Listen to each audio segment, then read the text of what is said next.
It's Championship Sunday! The Grand Finals is here! It took 8,000 years and we're finally here. We get to see the two teams which, don't worry, we're gonna get into it, highly contested to be into the Grand Finals, finally make their mark and see which one could come out as a land winner. My name is Keg. I'm joined by Style, I'm joined by Raccoon, and we have a lot to talk about. But first things first, we gotta know. Two challengers teams, two sets of predictions, and a lot to say. Style, you have done everything in Valorant, and right now you're one of the most analytical coaches and analysts I've seen around. Who's gonna take it? You know, I gotta stay true to my boys here, and I think Blue Otter takes it 2-0. Okay. I think depending on how the map vetoes go, you could easily see this going either way. 2-0 Blue Otter sounds great. Burger Boys are a team that are phenomenal at playing that sniping type of team comp. They run the Jet ISO. They're able to really disrupt team play. And I think if they float Icebox towards the end or even get the Icebox pick, depending on the vetoes, you could easily see it go 2-1 towards Burger Boys. Ooh, Blue Otter and Burger Boys. I like Blue Otters because I think their logo's cooler. I like Bob. I think everybody there is really cool.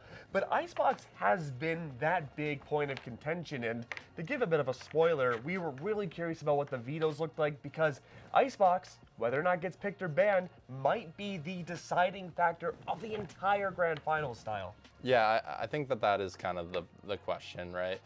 I talked to Matt, I talked to Zostil, they're both great friends of mine, and I talked to Mitch and I was like, are you guys gonna let Icebox through? And he's like, we have a plan. He said, we have a plan. And I was like, you're gonna let Icebox through? And Burger Boys have been dominating on Icebox for a year now. They were dominating on Icebox with Logan back in the day with the Gecko and the 100 Thieves comp, and they're still doing it at this event. I don't think they've lost it yet. Wow. Well, I have good news because we're about to find out whether or not Icebox does go through because Tim is ready for the vetoes. Welcome everybody to the Grand Finals of the HyperX X Fun Average GG Momentum Series. We have Blue Otter versus Burger Boys, the last team to qualify and one of the first teams to technically qualify. Due to seed stealing rules, Burger Boys is going to have the #1 seed. So, Burger Boys, Team A or B? Team B. Team B, what's your first ban, Blue Otter? We're going to ban Fracture. Fracture is gone. Ban Pearl. Pearl is gone. What's your map? We're going to pick Ascent. Ascent, what side? Pick Defense. Defense side, Ascent. What's your next map? Pick Icebox. Ooh, who saw that coming? What side? Attack Icebox. Oh, they've got a plan. Alrighty, now, what is your last ban? What's left, bro?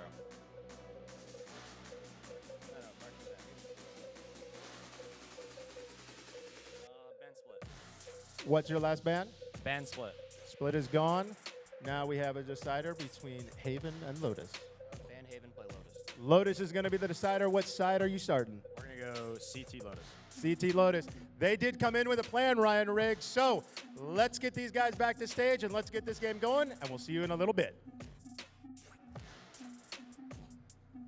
Huh, that's weird. Did they say Pearl was one of the map picks? Did I hear? I don't know if I heard Pearl. Are we looking at the stats? I'm right? looking right now. Have you they sure? played? They've played Pearl twice. It was Pearl actually Just picked? twice? I can't tell. We couldn't hear it that well from back here. But if Pearl was picked, they've played it twice for the Burger Boys, and they're 0-2 on the map. 0-2. I know Blue Otter played it last week in Challengers. They played Core, and they were pretty dominant. They have a weird comp. They're not running flashes. I think it's Jet, Teo, Sova as the main core of the roster. And I'm just confused. I'm confused Pearl too. was not in my list. I was expecting Ascent, Haven, and Icebox. And but you were worried about Icebox being the floating map too. Oh, Pearl was was Ascent, banned. Icebox. Okay, so we have Ascent, Icebox, Lotus. So Ascent. I think that this actually is good for Burger Boys. Okay. Because Ascent, and I'm the ex-Blue Otter coach, Ascent was a map that we were really, really, really, really good at. We were really good at They it. were good today too. But we would randomly lose it. And one of the players that we would always randomly lose it to was Nanners. He would play with these pug rosters. He played with Son of Kar, he played with Kumi. And they would just do these little things that he knew were gaps in our strategy, and they would just beat us on it. It was the only time we would lose it. We would always beat real teams, full structured squads, teams better than us. But I mean, Ascent's always been a map that's been known for upsets. A lot of teams that come in well structured. A lot of teams come in with new ideas. It's been like a tale as old as time map where people always run the old standard comps. We always see Blue Otter running the new Cypher Deadlock comp. It would be interesting to see if they switch it up, but they've been super dominant on that comp. Like I said, and going it with Burger Boyz, they play a comp that is very good at sniping into those cores, picking through the defense, taking away vital components, giving their lurkers the time to play the chess match. And then they go right into Icebox, which is arguably definitely one of their best maps, and gives them solid momentum for a third map. They didn't pick it? Burger Boyz didn't pick it. This is like Blue Otter This is like picked an aura thing or something. Blue Otter picked it into them. So both teams picked each other's arguable best maps. Huh. Yeah, and Lotus is I think Lotus is a map for Blue Otter. So Okay. So my original thing was, if this goes 3 maps, Burger Boyz will win. If this goes 3 maps, I think 100% I'm confident in Blue Otter. Wow. Because I don't think they'd lose Lotus. Super interesting. I can't believe we see them pick almost each other's maps. Yeah, I wonder, do you think that was intentional? It almost feels like they want to play into each other's most played maps. Obviously, you get the most amount of research, you get the most amount of VOD. And then going into a map like Lotus, where it's kind of the new it's almost like New Haven, where it's almost everyone's favorite map. People are loving it. It's back in the pool, and there's new and old comps, new ideas that a lot of teams are running.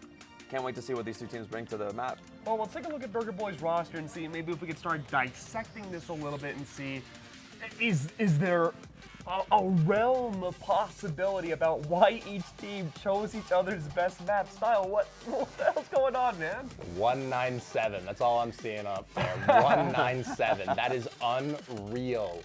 How is that even possible? 197. Bonnie with 280 or 90 ACS average. I am looking at his race stats because there's got to be a reason that we're going to these maps. Okay. I mean, the race has been pretty powerful today, and we're looking at, our NASA computers right now to make sure we get the numbers right. My iPhone 11. NASA computer. But, I'm really curious to see, Bonnie and Alvin Boy have been playing incredibly today, so surely these map picks have to be influenced by that just utter dominance, at least a little bit. Absolutely, and especially because Bonnie and Alvin Boy are so good at grabbing those early picks. It enables Matt to get the lurk. If Bonnie's getting the pick, Alvin Boy can take the lurk, especially like we said on Icebox. It enables those lurkers to press the fight or flight of whoever they're trying to lurk into. Lets them get way more map control, and then you have a guy like Nanners who, even if it comes down to it, he's always in the clutch. He's super strong for it. We saw a couple 1v3s from him today. What did your programming tell you? Bonnie's unreal at Rays. He's unreal at Rays. He's like 1.4 rating, 280 ACS average. He's honestly been kind of the star of the tournament, and I was thinking about this tournament. I was thinking about how it might go. Blue Otter, I'm a little biased, but I always expected them to be here. I think a lot of people kind of did. They were the 2 seed coming in. They've been running through the Funhaver events in the past 6 months very, very well, winning a lot of top 4s, a lot of second places as well. So always having very good consistency. These KDs can't be right. Does that say 5.5? 5.5? No. I mean, Bob is just that great. Bob's been absolutely phenomenal in this scene. Every time I watch a Blue Otter match, that's who I'm looking for. I really hope those KD numbers are wrong. I would believe every single one of those KD numbers are incorrect except for Bob's, because Bob's been just that good. We talk a lot about Bonnie on Burger Boyz, but Bob can really be that sleeper on Blue Otter that can really just take a team from the inside and just absolutely just turn them inside out. That can't be right. I'm sorry. 5.5 is ridiculous. I mean, it is across the entire event, but even then. How hard did... Oh, they did play those high school kids in groups. That was not nice of them. High school kids, That was not nice of them. I think they were middle I think it was schoolers. back-to-back 13-0s, and they were just running like 4 duelists on them. It was literally bullying. It was bullying. I swear to God. I mean, yeah, you have feeder fish that you have to pad up your KD, but still, even then, 5.5 is ridiculous. Have they lost the map? I don't think. Blue I think Otter? when I I don't think they've lost They a lost map. Oh no, Icebox. they did lose a map. They lost yesterday lost to Icebox. Delita. They lost to Icebox Delita. who's another team that's been pretty standardized and being a great upset team. But Blue Otter overall have been super consistent this past weekend. I think that's Even with the something that- confidence boost of a lower level team, they were able to still bring it towards those higher upper level teams and put their best foot forward. And circling back to that Icebox loss from yesterday, that is the map that Blue Otter chose into for Grand. Yeah, I have no idea why they did this. We were not good at this map when we played it. I mean, you were pretty close. You just had the picks different. Yeah, I'm mind blown. Them picking Icebox doesn't make much sense to me, but Well, they're confident in it, and I know Zostel is definitely, he's a vibes guy. He's really big on being like confident, and it's important that the team agrees and everyone is on the same page. And that was kind of an ideology that we had back then, and I know he still has to this day. So I'm excited to see it. Yeah. He picked it. He said to me he has a plan, and I'm excited to see what the plan is. Well, you know what else we picked? We have a head-to-head here, too, between two of the, well, what I thought were the best players in the tournament, each other so far. But again, 5.5 KD is ridiculous. These are the stats between Bonnie and Zeldris, which, I mean, both these players have played incredibly so far, but 350 ACS. These have to be eco rounds only. I swear to God, this is not real. 225 ADR. Damage per round, 225. That is insane. 3.07 KD, and then 1.97 from The Bonnie. bottom stat's actually the clutch percentage. The clutch percentage of the .23 and the .31. Oh, wow. Yeah. Okay, I see that. Wow, 3-1's pretty insane. Wow, unbelievable. This has been a very stacked LAN. It has, yeah. I remember we were looking at the teams coming into it. We had Landor, we had Blue Otter, we had YDZ Infinity, we had the other YDZ Berserkers roster. You gotta help me out here a little bit more. Oh, we had Core. Who else did we have? We had a lot. I think we had like 6 to 8 really strong rosters that I was looking at. I was like, if this team has an event, they could win. If this team has an event, they could win. And we're here now. Burger Boys was definitely my dark horse, and I'm so excited to see this finals.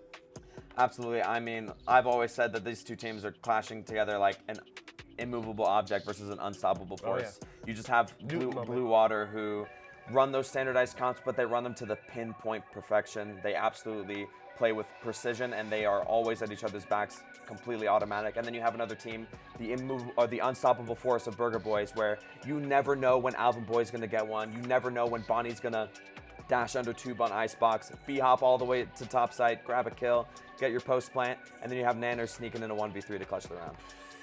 Pretty good. I mean, we've seen the ridiculous stats from both teams. At this point, I was a pretty diehard Blue Otter enjoyer in wanting them to win. I don't know what to expect anymore. I think my mind could be swayed both ways. Now that we've seen pretty much everything we have before we send it to casters, Style, where are we sitting now?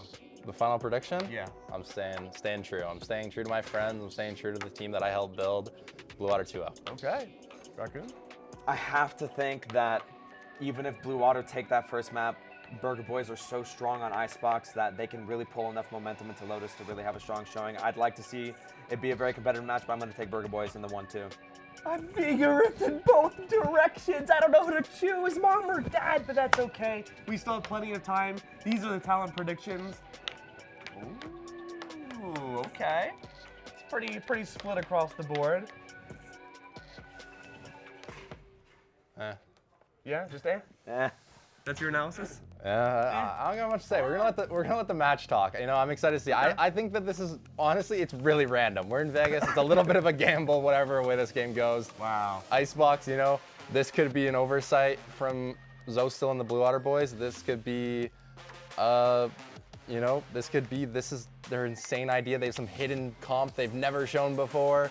Insane idea. That's the plan. Master manipulation, but. You're a master manipulator. We're gonna see. What would some wild comps be to come on here? A wild comp? I mean, we see the Waylay come out on Icebox? I forgot Waylay was allowed! It would be, the craziest comp that I could think of right now for Icebox that could possibly work. Kildra's a lock on that map. You need to play it. Waylay, Breached, Gecko. Viper. I'd be interested in seeing maybe a sort of Waylay plus Flash combo on Icebox, really try to challenge Bonnie at that entry frag duelist role, try to outspeed the speedster himself, I want to see Waylay. I mean, maybe. It's a solid maybe we'll see Waylay at this point. I just want to know what this plan is. Yeah, because Absolutely. Well, you two were talking ad nauseum about these, plans, protocols, contingencies, all this stuff, and suddenly it's all thrown out the window because they chose each other's biggest strengths. So it's not even necessarily counterplay, Raccoon. It's more like showmanship. It's more like these two teams wanted to a verbal Put a show. agreement. They put a verbal wanted agreement to- to just make it fun. They didn't want to win it by a gimmick. They wanted to be the best team. They wanted to take it to each other's homes. They wanted to take it to home court. They wanted to show that they can play in whatever field they can stand in. I think that's literally the plot to Rocky 2. It's a good movie. Yeah, it is a good movie. More of a Rocky 4 enjoying myself, but That being said, we are still vamping for a few more moments before we are ready for the walkouts. Players are still getting ready. So, I mean, let's talk about the map bans then, because we focused so much on the picks. We thought Pearl was one of the maps that was included into it. It was not. You almost had a heart attack. I'm glad you didn't. Yeah, no, I swear I heard Pearl, but I guess I'm wrong. Well, you made it for them. It was banned. It was banned Pearl, and if it was pick, I don't know where we would be right now. I'm not gonna lie. On the floor, we'd be resuscitating him. But thankfully, though, resuscitation is not needed. Everyone is up and walking, including the players. Welcome to the Grand Finals. We've had 5 online events since the start of January. We've seen 27 teams here in person, and now we're down to 2. And I'm going to introduce the first one. Burger Boyz getting us started. The man, the myth, the nicest human you'll ever meet, unless you're in a 1v1, Alvin Boy. Wicked dreams of leaving Tennessee. You Santa Monica. Now, following up behind the man, the oldest player on stage, the guy you want to ISO ult, but if you lose to him, you'll hear for it forever, Matt.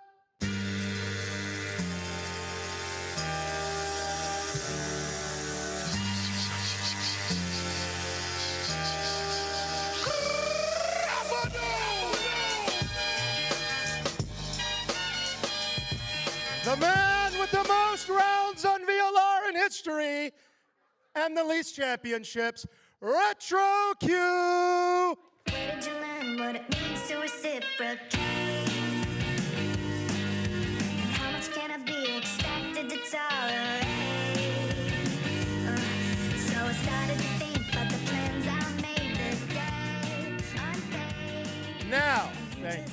Now, the man, he struggled a little bit recently, but give this man a shield, it's Nanners!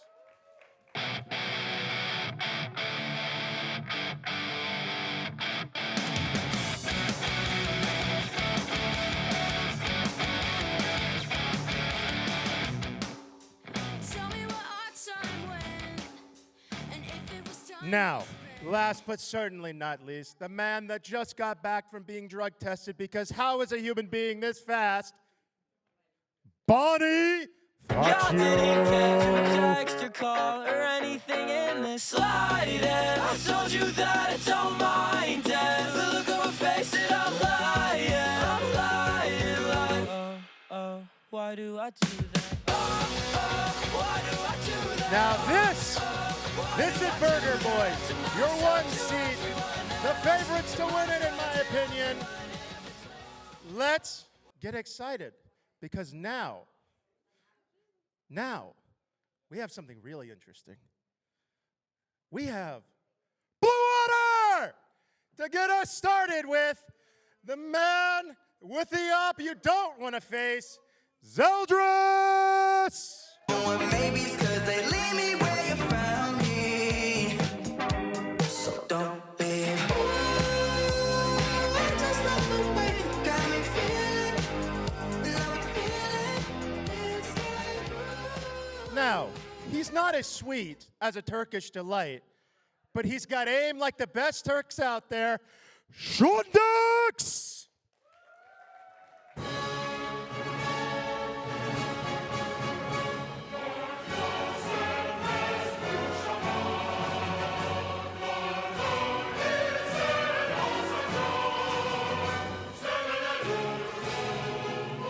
The man with the plan, the person I've known longest in this game, Sosto!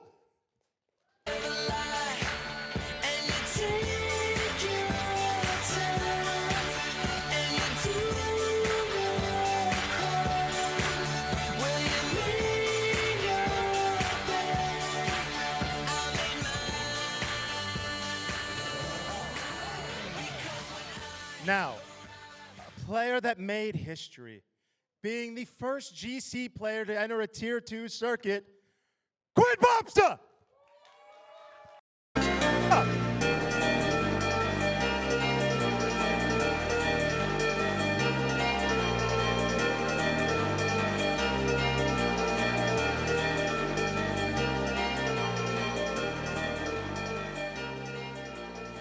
Now, we're down to one. The most explosive player with breach utility.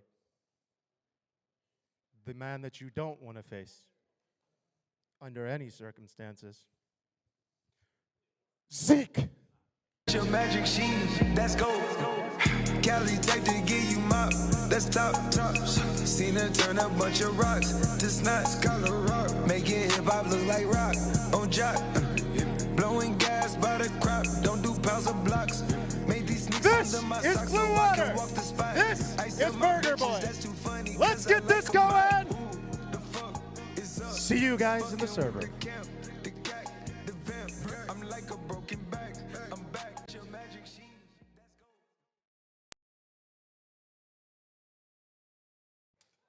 All right. I'm going to send this back to our casters, and we're going to get this going. Thank you, everybody. And thank you so much, Tim.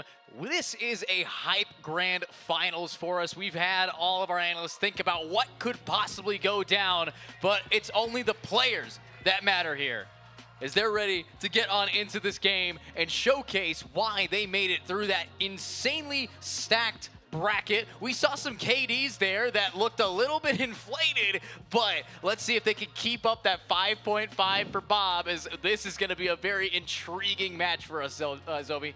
And the energy in the arena is electric. The bleachers filled out like we expected. You know, the consolation bracket has come to a close. I mean, it may have downsides from best of 5 to a best of 3, but the action will speak volumes. Yeah, and if you guys got a sign, show us your signs. Let's see what we got going on here right now. We have a lot of teams ready to, honestly, have a solid matchup here. You know, we did predictions. We thought about which of these two teams can really show up, and I know you wanted to actually change your prediction. Yeah, I actually talked to Burger Boys, and they told me to predict against them. So I got to change mine to Blue Otter. I would never, ever predict against Burger Boys. They are my boys. They are people that I've had the honor of casting over every single Fun Haver. They don't stop playing those. They're the weekly $60 about to claim 10,000. That's what I'm hearing right now. Yeah, their cut of the $10,000 prize pool for sure is what these teams are vying for. They want to pay for their trips to Vegas, am I right? I mean, they were paid for at least. I'm hoping for Well, these are two qualified teams here, one of which getting the qualification because of Pigeons dropping out.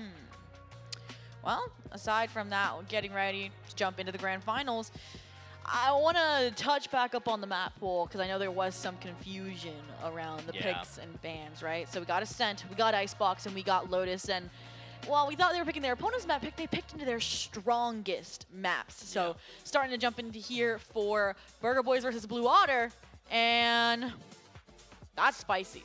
That's looking a little bit nice here. We're looking at the current meta on all maps being applied by Burger Boys. Blue Water, though, the double Sentinel, things that have been really showcasing themselves in these higher levels of play, while you have the puggiest, the strongest Taeho breach combo. Vi's coming in with a steel cage from the top rope. It's going to be exciting. It's going to be real nice. And honestly, Blue Water here, we've seen what Shondex can do with little. We've seen their Guardian. We've seen Zeldris be Zeldris. We've seen all of these players, and now it's time to get them into game and see if their agent select is going to be the right choice in map number 1. I'm hoping so. I mean, my prediction is that this goes map 3, each wins their own pick, and then that last map of Lotus is a big, big question mark for who has favor. But jumping into this match, I love Matt back on the Vice. We said this was their specialty. We said they were struggling on agents like Cypher, and Alvin's the master of Killjoy, so this feels like the best bet, playing to themselves. Yeah, and now we are going to be setting it to a short tech pause. So while we're here, I'm hearing you guys in the arena. It's getting loud right now. If you guys want Burgers Boys to win, I want to see how loud Burger Boys fans could be right now. Get as loud as humanly possible for me. Very quiet. And the first row was loud. First row was loud. We got there that. It is. There we go. All righty, here we go. Now, if you want Blue Otter to be taking it, I want to see how loud Blue Otter's fans are right now. We got a boo for Blue Otter. I mean, they're like the villains here, right? They are Yeah. the team to disrupt, to you know, befall. And I mean, it definitely is. Burger Boys are the underdogs here. Yeah, definitely Burger Boys coming in with the underdog, but when it comes to exactly how Tim phrased it, the most amount of VLR matches with not a lot of championships, certified second place team a lot of the times, I gotta see them pop off. Those towards retro. Yeah. Not just the whole entire team. I But, say what I say. Either way, Burger Boys here, a lot to prove. And, I mean, if they do beat them here today, I think that's going to be a great confidence boost going into the next challenger stage. And that's what all of these teams have said as a generalized conclusion in interviews when we talk to them, that all this is about is team synergy getting boosted, integrating new team members, at least for Blue Otter, and ensuring that they are prepared, confident, to go into the next stage. Yeah, and right now the stage of Valorant esports has been set up for success. And these two teams on our stage wearing the greatest headsets ever, Ace Zone, to make sure they can't hear me talk about how much I want the other team to win. Let's hope that they're going to be able to deliver the gameplay that we're all here for. I know that we did downgrade from that best of 5 to a best of 3, so it's going to be a blitz. Blink it, you miss it here, and you can only find it here at the HyperX Arena or live on Twitch with the Funhaver GG. And if you're live on Twitch, let us know your predictions, because we're getting back into this game. It's time to erupt with a split up on A. Here we go. Already aggressive retro utility. Bonnie this time doesn't really deposit off of it. Instead, it's this common mid-split. You let the Cypher utility hold be main, and you push. Shadows traveling. Up piece up close and personal. It's a dome to the brain, and that's Shondex being able to take it beautifully. But they have to keep up that aggression against Matt, who wants to anchor this down. Now stuck, it's going to be Zeldris, who executes another. And hopefully we can find a little bit of a take, but it's the walls coming out from Zeke that's going to slow this down. And they're still waiting for their team to relocate. But you look at the location of Bob, who's just trying to get this lurk to develop. But Market, it's time to swing on out.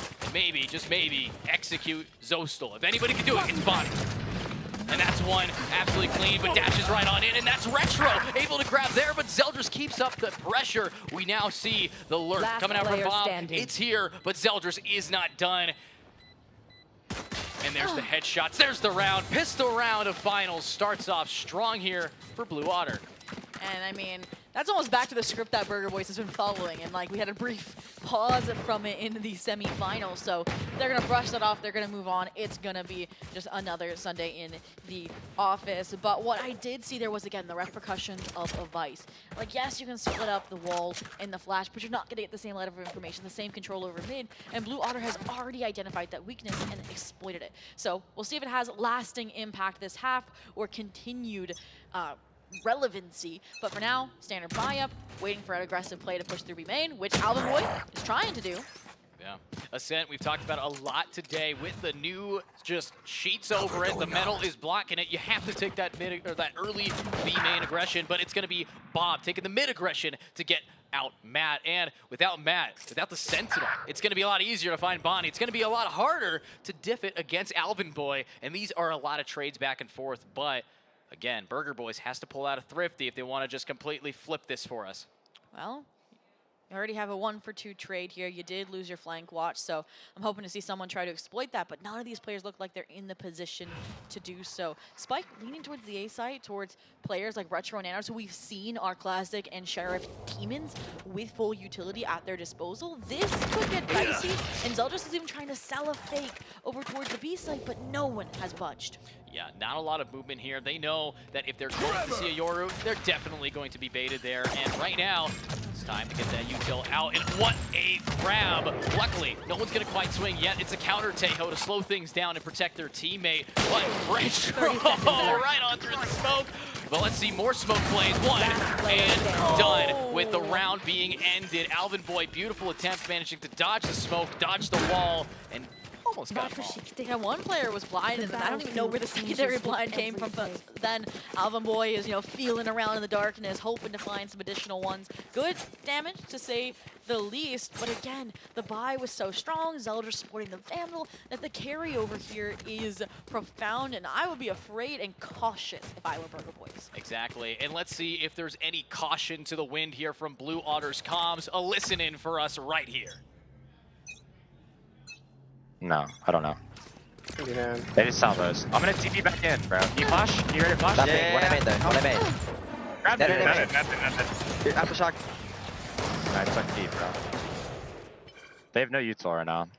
Yeah, I'm gonna walk up. I'm Yes, gonna and clone leave and walk me. away. Yeah, I'm gonna clone and walk away. Yeah, or getting Orb B and get your ulting is actually an option if you just want to walk back towards B. Yeah, I can join B, man. Shot it. Yeah. I'm staying A. I'm Come staying down, A. just come B. Yeah. Could be Shot something on up. the line B, that's it, okay? I'm gonna leave my TP A. We can do G2. Yeah. We can do G2. Yeah, sure. I'll throw Marcus Smoke with this then. I'll pick. Get the PK, I'll join. Yeah. Are we going So- A? Yes, Yes. We're We're G2, banking you're B ulting B, and then going A. Baking B with your ult. Yeah. I'm gonna go do Smoke Market. Not to be man. Omen says. I'm smoking Market. Yeah, bro, ready? I'll handle this. One way. Up towards B. Yeah. 2B. You can TP, you can TP. Yeah, You can TP. I come in, man. Quick. Oh, I'm in. Yeah, I stopped time. That's fine. I threw it out of A. That's fine, bro. I smoked. I'm blinding up. Heaven. Close right. Blinded. One Jen. Spike down A. 109 Jen. I'm with you, Sean. He's in a smoke, I Close, think. man. 30 seconds left. Look for damage. Last player standing. 1 HP reach. Just one shot DD also. Two? Yeah. Yeah. 10 seconds left. Ooh, nice shot, Bob. Good damage. Yeah, that was my bad. Zosh, what did you see at B? What did you see Okay, at I B? saw Vice was laying with thorns here, and then Omen was stairs. Yeah, And then he had a, B I don't know where smoke. his flash was. And there you have it. Some Blue Otter fans in the house, they were missing in action earlier when we did our little call outs, but got your manager there repping in the crowd. And I mean, Burger Boys on the board, exactly what we asked of them. They were careful, they were cautious, and I liked the utilization of ultimates, right? To try and hit the noise, right? The dimensional drift having the impact that we talked about, breaking down that Vice utility, but all of that was, again, a fake, a ruse while you exec to A. And Burger Boys is stone-clad, anchored your side until you are certain. Certainly, this is going to be a decent combo for some pickups, and what a shot from Zeldris. Might be able to find a couple more. The Hunter's Fury actually takes out the toes of Retro there, and that amount of damage might scare these players a little bit back, as this is all about the rifle versus rifle, and Zeldris is the rifle that's going to be taking the first one down for this excess of kills. Brutal, but Alvin's shot on Zeldris is worse here, and they are looking for more and finding it. That player standing. finally allowing Blue Otter to regain their footing, but the job's not done yet. Nanner's alive here in the 1v2, but Shotdex has the timing. Got the timing, but do they have the aim? The answer is Sean Dex. Yeah, they do. That's going to be the round. Absolutely clean as ever. Now, the score of 1-3 favoring Blue Otter, as in our finals, we're looking at a team that doesn't want to let go of their absolute domination in this tournament. And again, it makes me question, why does Burger Boys feel Curl Northern Ascent against this team right now? Because this is a map that I previously mentioned. Players should fear this map on. I know Style said it's a literally like lightning striking. It's random when they lose this map. And Burger Boys, I mean, yes, we're in Vegas. Yes, there's chances, there's odds, but right now 1-3, another eager round in the making. It's gonna be dicey to the least. I must wait a moment. If it's going to be dicey, let's see who gets diced up currently in mid.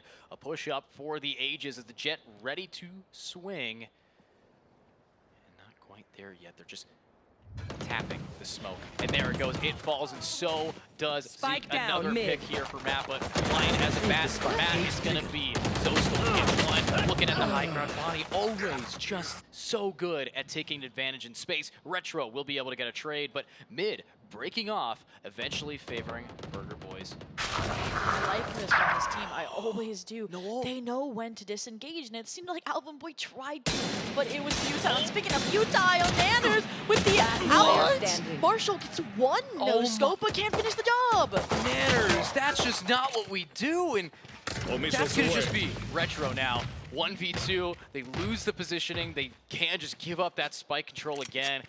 And that was the one play that's going to definitely haunt Nanners on Twitter, haunt Nanners for the rest of the rounds in this half. 30 seconds Then also left. can be inspiration. You see that, you see your Spike failure, you feel like planted. you have to make up for it somehow. So we'll see if it's their villain story or their hero uprising. But for now, all eyes are on Retro, right? Called out by Tim Fenster-Funhaver himself. Let's see if he can put his money where his mouth is and show him something else. Retro doesn't clear out Queen Bobsa from Garden. And that's what happens. Yeah, that's what happens here. Honestly, pretty clean. Overall, a round that could have been thrifty. It was pixels away. It was crosshair placement that definitely cost the game. But as we now are looking at a 1-4, it's going to come down to the skills that pay the bills. It's the rifles in their hands and a timeout to try to get their head back in the game here for Burger Boys. And this is interesting. We'd asked for timeouts, weren't given in the last series. They're given immediately out the gate here. And I think the difference is that on that series, right, Bearkin probably trusted them because they were starting on the lead. But this is like the trademarked Burger Boys timeout at this point, where essentially when they're down 1-4, 0-4, you take it, they recover. Yeah. At the end of the day, right now, this is just mental reset, needing to take a deep breath getting in here. We do have someone trying to just be like, okay, where are we going wrong here? What exactly is a play that we can counter it? And at the end of the day, you look on over at the opposite side of things, you're going to have a nice deep breath time for Blue Otter. They're going to be able to take this opportunity to be like, okay, guys, what's working well? How are we still letting Bonnie do that to us? How are we still nearly getting flanked by Nanners? It's the little plays like that that I think everybody is just kind of, going to sharpen, hone their edge, and we're going to see them cut on through. But as our timeout is now done, it's time for some fun times. All right, and I mean, we'll get to see what the changes are coming out of this. You talked about wiping the slate clean. Bearcoon, in an interview, said they were more of a grounding element there and letting their team make the decisions. We'll see what that call is. I mean, that was kind of a half-buy situation, right? So now a full buy, now Retro in the same corner that they wreaked havoc on last time around when it wasn't cleared. A lot of ults to work with as well. Armageddon primarily for Burger Boys to start rebounding here early out the gate. I mean, already I'm seeing a very different approach by Burger Boys. Obviously, they now have weapons, but since that time to take and just make sure that they're going to be able to, have an answer for this team, the answer, slow down the default, play to receive, and hopefully execute some players. But Matt, going to be spotted out, takes a chunk of damage, already at half HP. Might try to find a new angle here, but Thorns down. after Razor Vines are gone, not going to be able to pop it. Almost there, util, Yoru canceling it, but now Alvin Boy's with this teammate, ready to try to defend it, and what a Cypher cam to get that info, but she's not going to hit anything. Smokes, and all of them just pushing on up. Alvin My Boy's territory, my rules. and another pick, and another one for Alvin, but eventually Spike there's down, Bob able to get that pick up, and Bonnie somehow 30 managed to get seconds behind. left. And look at that, the only person looking at Bonnie is taken out by the util of Retro, and now they're stuck in lane. Are they gonna feel the pain? The answer might come sooner than you'd enemy expect, with the remaining. spike now falling, and Zoe still having to clutch it up. That's one. Will we find a second? Will we find enough? As 15 seconds is left here. There's not a lot of 10 time. Nobody's seconds really left. peeking. You already see Retro, right? Leaving, being that safety net just in case Zosto gets an insane, 180 moment. But they've also decided to cut their losses, tuck away into Boathouse. And out of the timeout, what did we say? These teams, or this team, Burger Boys, always bounces back. So yeah, I mean, the immediate switch here, Zoe, to go from a aggro position to a receiving position, timer was burnt. yeah, no. I mean, I think that was, again, maybe Blue Water overthinking things coming out of the timeout, maybe expecting Burger Boys to change things up a lot more thoroughly. And I mean, I think at the beginning, like, the reason why the timer was burnt up was because Blue Water's required to utilize all of that Yoder utility to get past the Vice defenses. And they're perfect kind of counters for each other, but that's repercussions. Yeah, well, the power of the Vise definitely on full display for us. Retro, right up close in this smoke, might be able to find Zostal. They're not going to opt for much utility here. You still have a 4 split. A site not going to be aggressed, but people are finding homes. A new new little shell here to hide in over in Wine. A little bit more of aggression coming out from the Yorus in mid, and Cypher's pushing up. Eventually, they're going to want to collapse onto the A or find a pick and rotate. Well, I mean, they basically set that sensor as kind of line of scrimmage, and then they give that space up and leave the Omen here. So it's more setting the groundwork here for this A split, so you don't have to worry about your back and can focus on what's ahead. I know exactly where. And what's ahead of you is going to be on display. The Neural Theft now online. It's going to be Retro stuck here, but Bonnie from the high ground able to get one. Hunter's Fury is online as well, but Bob doesn't care. Everybody is going down. Alvin Boy gets a clean shot down on a Shondex, and of course, now players still alive against 2. It's heaven play that matters most, and Zeldris has been the one to make these plays. A TP to get past, actually. Teammate looking to just keep on hitting. That's a trade.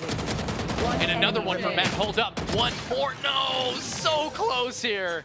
In a round again for Blue Otter. Yeah, Zeldris here being the one to finally open and close these cases. We talked about it in the previous semifinal versus YDZX Berserkers. It truly was a team effort. Like, Zeldris here and there, kills here and there. Like, they were positive, but it was never explosive. And right now, they are coming out and showing, yeah, like the Zeldris pose, that they might be #1 here in this lobby as a duelist. Because you talked about the timeout, maybe addressing, okay, make sure Bonnie doesn't get the better of us. And I do think they've been doing a really good job at that. Look, they're 5 and 6 right now. Yeah, 5-6. I'm also looking at Bob. I mean, 10 and 5, actually living up to that KD we got to witness here. But Retro caught out, going to have to just play it smart, play it slow. They don't want to give up that they've been caught. And talking about getting caught, Honey will be hit by that cam dart. They know Jet Knives are live. But this is an impending doom, right? Look at the player's top site. Bonnie needed to find the kill, though. Archers are smoking off because now you tension splintered. One knife remaining, and Bonnie wants to try to reset it and whiffs. Unfortunately, Shondex is going to execute it. Now, still the advantage to Burger Boy, but are we going to be seeing the weapons found? All the picks that we got top mid still going to be sitting there. Here we go. This is what Blue Otter's good at. They set the groundwork, they regroup, and they finish the job. It's not like the other teams we've seen where they establish an advantage and somehow heroic plays, pound them, they still win the round. Oh, Zeke boxed for a second, but will rebound. No punishment found either. But this is what you do. Buddy system 2v2 Yeah, but not only a buddy system, a burner of the time. They're using all this utility and very little space being given up second after second, but we will eventually get them onto site. Now, with the spike being burned on, being planted, all of that util that was trying to stall them doesn't really hit its mark. They don't have that now for retake. Hopefully, like something like the stun, like the aftershock will be recharging. I mean, like the smokes did for Zerst will allow them to push up this close and personal. And it's actually going to be the Vice over to try and set them up play. That's it when they don't have weaponry. Don't have weaponry, and Shondex all alone. Now, let's get some Vandals in their hands, and let's see if Shondex can clutch it. That's going to be a swing. Gets one. A second swing. Unfortunately, it's Alvin to finish it. Gives the defuse to the teammates. And like you mentioned, no utility, no problem. We'll strip away your weapons and then make it a fair fight, so you have to rely on your utility. And unfortunately, that just doesn't work out. So again, Burger Boys and a turnaround. Name a better combination, What does right? that say? Does that say fill their buns? Yeah. And right now, they're definitely cooking up, right? 2 more rounds to go. Little free cam shot of some gravitation thrown back at Master of Gravity themselves. Deadlock, and I mean, 2 more rounds to go. Yeah, 2 more rounds here, and you know, we saw a lot of utility being burned, but that ultimate definitely not going to be on the picture for us yet again. It's time for an aggressive play going right up into the target, right past Pizza. Outlaw in hand. Bonnie. Nowhere to run! In tandem, pushing everybody back. All of these players getting absolutely just pushed into these positions, but Retro says, yeah, get pushed into me. I get these picks, and that's going to be Zostel now trading him out, but 1 player in both. It's going to be Matt, who's good for 2, and now good enough to get 1 player left. It's just Bob, and the Classic ain't in for that. And there is Matt. We said they weren't the look of an anchor sentinel, right, on that Cypher. Never got to see them step up over on Haven, but they definitely have this time around. find the kills, wait for the timing, wait for the rotation from your teammates, and when it's well placed, so is the round victory. One round before these two teams are tied here on Ascent, and it's looking like we might see a pacing change actually here out of Burger Boyz. It looks like they're getting ready to fight A main, and Zeke, this GravNet could put a stop to all of it. It's going to be a tough combo, but no, they get scared away. But this is an ultimate you have to start pushing up against, and they get out. They manage to just walk away from it, even with Bonnie high ground immediately. It's the movement. They read it, and now they are ready to receive, and that's going to be Bonnie continuing onwards anyways, getting a pick on a Zostal. And people pushing around these corners, spots him out, tries to distract Bonnie, and succeeds in getting Bonnie a little bit off guard. Retro executed by Zeldris, and an execution by Bob. 2 players remaining, and a lot was burnt there with Blue Otter playing the receive perfect. And that just hurts, right? You saw the preparation, the thought that went into that play from Burger Boyz. One GravNet spoiled it all. One missed special delivery, if you saw it, got sent to heaven, spoils it all. And what they did to try to make up for it was they tried to conceal Retro, but Zeldris Thorough cleared it anyways. Yeah, I mean, Zeldris really doesn't care who is going to be around that corner. Reaction time diff matters best, but Alvin Boy can't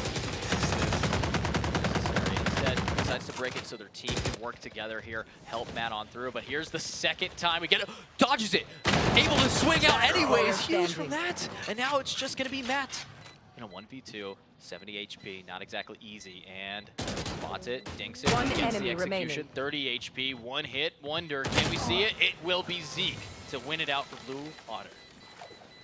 So they would be feared as a breach, but they're feared as a deadlock now. That's twice Matt clutches have been denied on this A-side retake. They're getting so close to the finish line, and it's just getting moved by Blue Otter. And there was a missed kill on Zeldris. Now there's one on Zeke. Like, you're still finding kills for your team, but it's just ever so slightly not enough. So Blue Otter sitting on 6, looking now to secure a lead this half. Burger Boyz, another buy, another opportunity, and then they'll be forcing the last round of the half. So let's see if they can put it back to one and tie.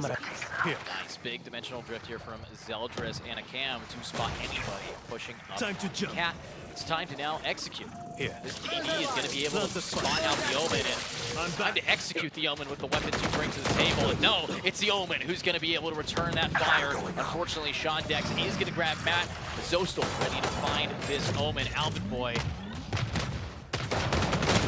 Not good enough for two-piece. Sean Dex executing anyone peeking CT. Another shot coming through, but it's Retro who comes out on top, and Zeke executes another. Bonnie, late to the party. Let's see what you brought.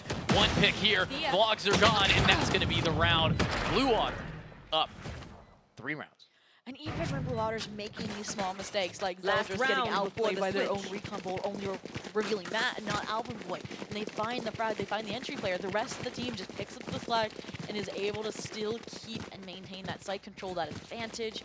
I mean, they were fighting for CT control with Sean Dex tucked away switch while they were still fighting for site control. Like, that simultaneous focus is what has now allowed them to secure a lead this half. Yeah, and this lead going in can be taken away in the next half if we just see this final round get to 5, and of course a typical Burger Boyz pistol. But swing the lineup, but only managed to find one, but a lot of damage has been dealt. We might be able to see some more with the wonderful ultimate from the Boyz. This is going to cut these players off, but it seems a bit early. Yeah, they weren't even speeding up necessarily just yet, especially when your sheer wall is set up that deep when you're going for an aggressive play like that with Alvin. It's going to splinter the players, so they're not going to let 1 or 2 entry. They're going to wait for that wall to drop, which in tandem is probably about the approximate time of that Steel Garden. And so all that does is buy time for rotation for the team, but they're calling the bluff of Blue Otter. They think they're heading to the A side, and they think they look like they're about to just reaggress. They even smoke mid-arches, so it looks like they're rotating across mid, robbing Burger Boyz of this information. Yeah, a very smart play coming out. Probably going to, you know, maybe bait a few, but I think that timer is up. You look at that mini-map, a rotate will be coming out, and Hunter's Fury will be given away. Hey, they're still aggressing onto B. We do have a teleport here from Zostal to get themselves close. 20 HP. Spots at the shoulder and executes. Beautiful pick onto Matt. No longer is there a boathouse hold Retro might be able to missiles that, away. but it's a Spike little bit planted. too late. The spike has been planted. Bonnie is dashing on out. Nanners somehow able to just execute Last bomb. player standing. Zostal continues with the spree, and the aggression is unreal from Retro to get it through the smoke. Game sense moment. And an 8-4 half secured in its stead. And if there's anything I Switching observed from sides. Blue Otter that half that made the best difference was that they learned the mistakes the last time they played against Tejo and adjusted against it beautifully, right? No longer playing hold up deep side. You have Queen Bobs to offside. You have one logs. They are playing forward, and it's what's allowing them to have less impact. Like, yes, Queen Bobsta was just, you know, countered into oblivion by the stun, special delivery, and the aftershock. That was an adjustment after they realized, okay, Queen Bob's playing outside, having impact, darting for Zeldris.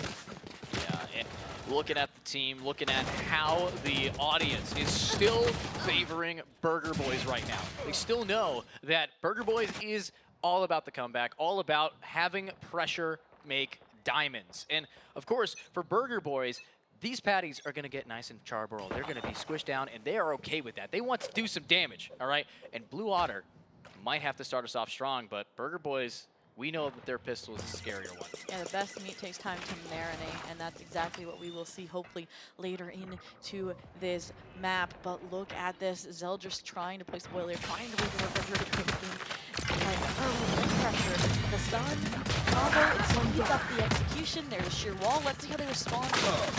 Well, not a lot to do when you're already down, except for Shondek to be able to be one. Zeldris on the flank with the two-piece like that. So clean, and it's a 2v2. Spike still not ready finding yet. its home quite yet, but Nanners will commit to that. Of course, Zostal Spike planted. here online has no idea about Matt. Another enemy like remaining. everybody's always behind someone else, and it's Zeldris who has gotten two, needs to be able to clutch it, and what enemy a remaining. pickup there.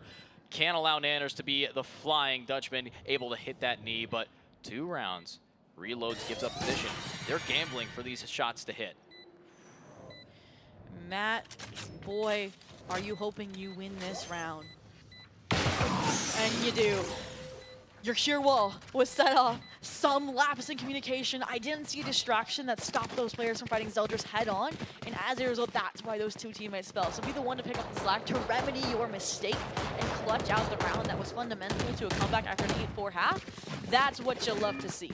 Now we wait. Like to look at, and now it's time for a potential comeback that Burger Boyz has been kind of struggling against. You know, what we can see right here, right now, is in the past, day here, Blue Otter hasn't let anybody take 7 rounds on. And we're approaching. Yeah, 2 more, and you have the better weaponry. After that victory here, Elvin with Ando, but look at this, they got a bomb. They were solo mid here, and you can see the players now slowing things down. Probably gonna go on a recovery mission for that weapon. Matt, my guess, was on like a sheriff or a ghost here, again going for that, you know, 3rd round buy-up after the fact. So together, let's make sure you don't get swarmed yet again. Recover the weapon, reground, rebound, and see what you can do to ensure that a Thrifty doesn't go Blue Otter's way. Yeah, of course, now we have the Vandal again. But 1 player down, there goes your smokes. There goes your ability to really cover off a site. We do know Shondex is gone, but look at the lurk. Look at Zostal. They want to just all group up, try to just play numbers here, and they might be able to find timing with it. Zeldris good for 1, but they're up against Bonnie. They have to back it up, and so will the Jet. Now, A site, they know, should be only 1. That flick was insane, and unlike where Alvin Boy died, they cannot recover this weapon, so Queen Bobsta now has an upgrade. This is terrifying, especially when Z can get the right 30 click seconds RNG! left. Spike down. Does it again, does it again, come on. The net! It ain't RNG when it's in these players' hands, One and that's enemy going to be the remaining. newfound gun, finding another, and... Oh my god, he's Last alive. player standing. You know where No Zeldris is, way. and that's it. Huge for If you're Blue gonna buy Otter. a They gun, just then thriftied shoot this. me. Yeah, I mean, you can bail your team out once, but you can't twice if you're Bonnie, right? They did it tiles. We're not able to do it on the site because of the sheer damage Queen Bobsta found with that upgraded Spectre. So this is grim. This is where, like, Burger Boyz would be, okay, they wouldn't lose a round like that, and that's when they come back. That's when it gets towards a 9-9. Yeah, and even though they got a round taken against them, I got to know what's in their heads right now. What's in the comms? What are the strats to counter a Thrifty? Let's have a listen in with Burger Boyz. Go kill. You're ulted on us. 3v. They're good. Deadlock net behind us on the On the stairs. right. Wait. Fight through. He's hurt. Behind us. Two. Spike down. God damn it. Why? You know, Little if I dug into the memory bank, I had that. It was in there. I remember that. That was a listen in of all time. Wasn't even a listen, like it was a few seconds. That was just Zeldris go kill moment, like 3 kills found almost immediately off the gate, just a hard read counter. I mean, it's so difficult here for, at this point, Burger Boyz to gain any footing. You know what? Let's run it back. We didn't get enough time with Burger Boyz. You guys didn't either. Listen in, Burger Boyz. 2.0. Good, that's good. That's good. Toss We have you. Toss him. Oh, hit. Wall B. They also could be off cat. Can you smoke me one? Yep. They have no net. They use one flash. Can we turn B? I'm gonna go wide and break this. Oh, I have no stun for 18. Running out mid. Trip, I don't have a lot of bullets. Trip here. Okay. Yeah. On site. Can we contact? They have both cam. I'll They go cam on with us. them. Cam, Can we just hold market? Yep. He has an Odin. Remember, he's just gonna peek. I can try and break the cam and you guys hold. Okay. I'm ready to go whenever. Yeah. What? Wow. Nice shot. Spike down B. Two. Smoking. Left side spawn in the open. I'm going now, guys. Yeah. I break in. Wait, after that. Yeah, lock sensors there. Lane. I broke trip. Could be in the cage. In the cage. Done. Player Down market. standing. Oh. Down market too. Drop market. 30 Oh, seconds dear. left. Nova spawn. Oh, baby, 1v4. Ooh, baby. Cutting through. It was like Retro was in the Matrix trying to dodge all these bullets, but unfortunately the movie must come to an end. I mean, it was a little bit longer of a listen and a longer of a round, but the main difference is that I'm seeing is that Bonnie is getting shut down. I mean, even the communications were there. The awareness was there. They're like, wait, there could be a Cypher in the cage. And it doesn't matter. They still track Bonnie, who's updrafting over all the Cypher utility and executing them. Yeah, and talk about an execution. From a thrifty to now 3 in a row, we went from a pretty close half of 7-5 to 5-11. I mean, could be better. Could be a lot more. And Zostal is already prepared for this. You swing out, that's going to be an execution. I mean, they're feeling the confidence, right? Like, get the paranoia off before you're surprised that you find the opening kill, and now guess who's by your side? Zeke, they should make the refresh off of the net, but it missed. Didn't get the value that you really needed to, especially if you're going to be losing a smoke like that. Nanners for smokes, I'll take that trade any day. And, ooh, Bonnie tries to get up. What?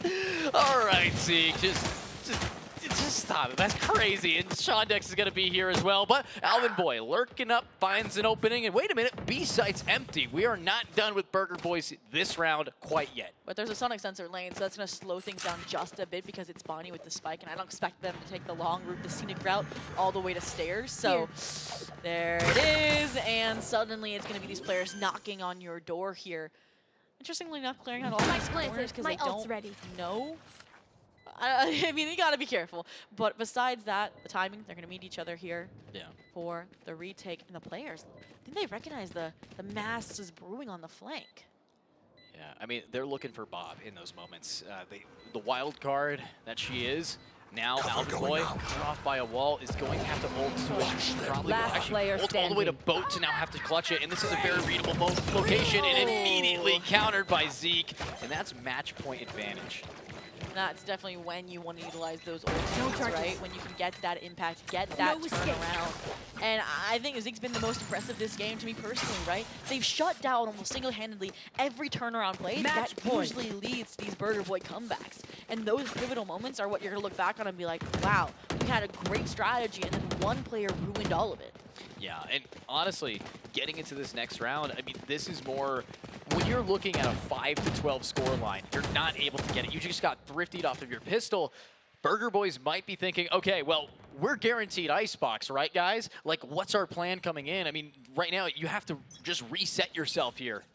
I mean, look at this. It might not be over just yet. Nanner's one off from the Rolling Thunder, but Dimensional Drift, Immediately? aggression, and oh my goodness, losing Bonnie like that might spell the beginning of the end. Almost. Just kidding. You have Alvin. That's going to be exactly how you have to react to this. And look, Shantex, everybody's always pushing you. Some angle is going to be left alone. Your blind spot will be punished. And with 3 players versus 3 players, it's up to Retro, Nanners, and Matt. And they ventured out of their cave, find a kill, retreat, don't want to get overwhelmed by the players that were searching for them.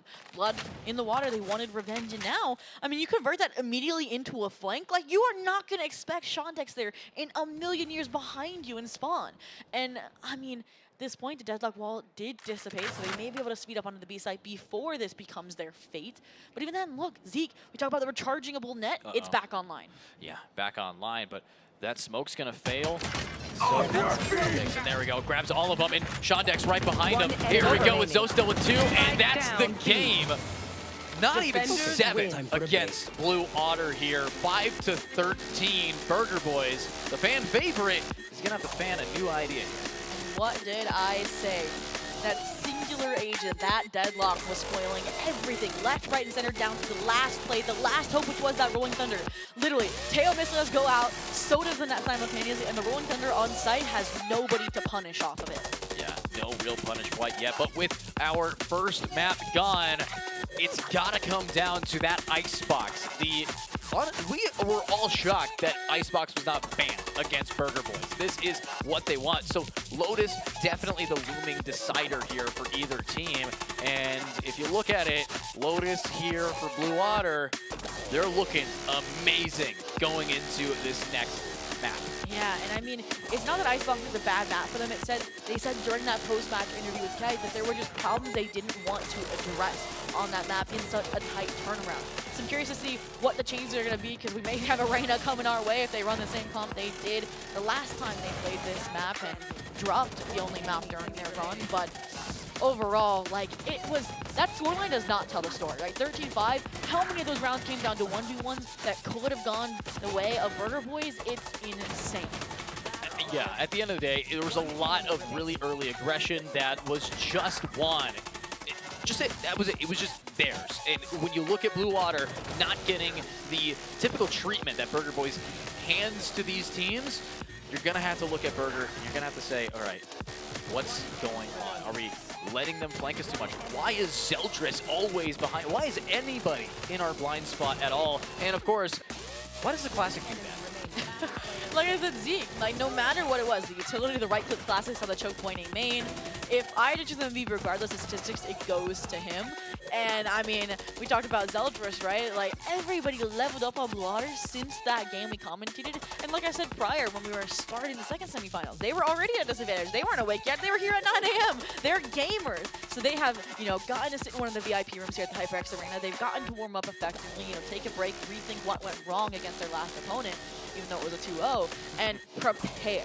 Yeah, not very much went wrong against that previous opponent. As much as I love YDZ, surprisingly, YDZ actually put up more of a fight here. And you're looking at Burger Boys, who now has this looming threat.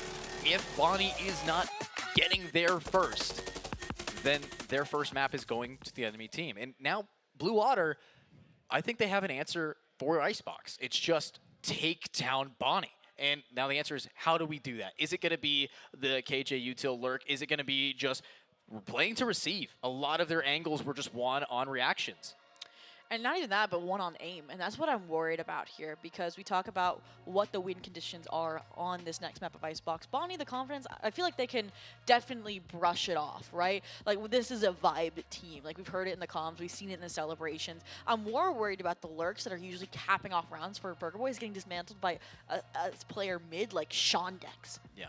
I mean, when I did look over at that team, it definitely came down to some players that we expect to do better. And that's what we're going to hope, but let's have our analysts break it down a little bit more. Keg, take it away. Hello, hello, Grief Watch, maybe? Game 1 of the Grand Finals is over, and Style has a lot to say. Yeah, I do. I didn't understand it. I think the graphics were wrong, so I think the map picks that we originally thought were what they were. So Ascent was picked by Blue Otter. They had to play attack, and Burger Boys just allowed it through. Now, I said that I don't think that Burger Boys should let Ascent through. I also said that I don't think Blue Otter should let Icebox through because those are the best maps. You were making the point that they want to be the best, they want to win and be the best, and they want to prove that they can beat teams even at their best on their best maps. Maybe that's the case. What Burger Boys just tried to do was horrible. Ooh, horrible. Why? Ascent meta was KO Sova for so long. That comp was really, really good at quick execs and popping into sites. The Deadlock comp came out and it stops that because you run in, the jet dashes, the Deadlock nade goes through, and everyone is stalled in the choke and no one can scale or help the jet at all, so he gets isolated and killed. Teo breached jet doesn't make any sense because it's the same thing but it's worse. You have exec power, but you get stalled by a Deadlock that just got buffed and has a net every 40 seconds. I didn't understand at all why they played that comp. Absolutely, especially because, like you said, the new Deadlock changes feature the new net, which pretty much comes in cycle in tandem with the enemy trying to engage in their attack and start their dive. And you see the dart, you see the knife, you see the breach stun, you see the Teo missiles, and then Deadlock will always have net on repeat to just permanently deny that. The Deadlock Cypher comp's been stronger, and we've also seen Burger Boys on many other maps run those double duelist comps, run those comps where you might catch an enemy off their toes, and we didn't see a lot of that in that matchup just then. Yeah, the way that you beat the Deadlock comp is the Deadlock comp is really, really good because anyone who is playing organized and is playing exec heavy, and that was kind of like the way you would play Ascent in the past, is you would get map space, have a good macro game plan, and then you would try to exec on a site. You would knife the anchor or whatever, and you would jump onto the anchor. That was kind of like the way you would play Ascent. The problem with the Deadlock is when you go to knife them, they just reactively Deadlock Crouch Nade, and that stalls you for 3 to 4 seconds. Support comes in, and everyone's there. So your idea doesn't work. The Teo doesn't make it so that you can't throw utility back. It's just annoying. It almost makes you think that Bonnie, being this iconic jet player, I think they wanted so much to just put him on that jet role and just like enable him as much as possible on that like harsh dive, but maybe saying like if they really did want to run the Teo and maybe a Teo Sova Yoru comp, something to like help engage through that Deadlock utility a lot better. Because trying to dive on cycling into that net is near impossible in this new meta. Yeah, and going into that point, what you want to do into the Deadlock, I didn't really get to break it down, is you want to contact into it. You want to force fights. You want to not exec. You want to make the game scrappy. And when you're playing Deadlock, Vise, Breach, Teo, when you're playing these agents that are so exec heavy, you have to play coordinated and you have to use those agents. You're not gonna wanna just walk up catwalk with full kit and force a fight. Like that, you're not utilizing everything you can do. And I've seen Burger Boys, I've seen Nanners, I've seen Pug Squads play into— You were glazing Nanners on this map. Yes, because he knows how to play against it. I've talked to him about this. So then what happened? I don't know. He picked Breach and he went 6 and 15. Yeah, it's almost like we've seen Burger Boys run. We saw them earlier today running the Jet ISO on Icebox. I mean, that's a comp we've never seen before.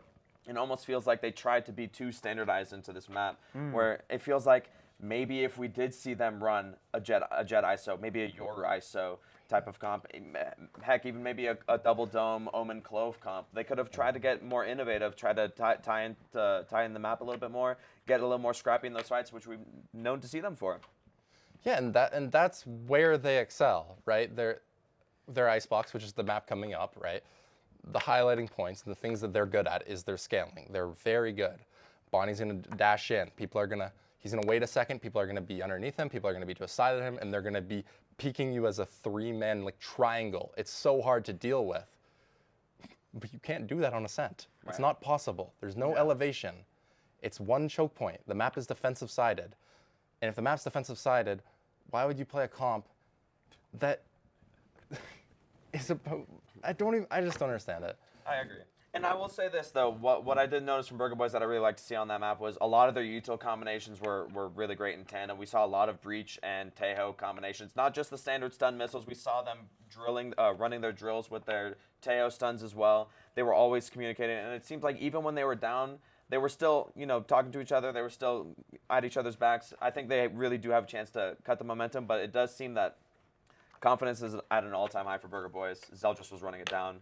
He was going through. I think he was about. What was the final What was the KD? final KD? I think he was about 23-9 last I checked, which is insane.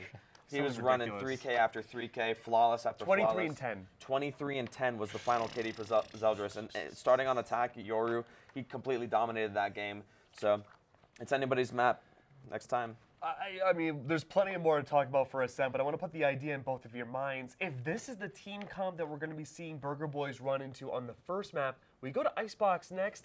Are we worried about the team comp for them there too? There has to be somebody who just steps up and says, "Why did we do that? We're going back to playing double duelist. That's our strengths."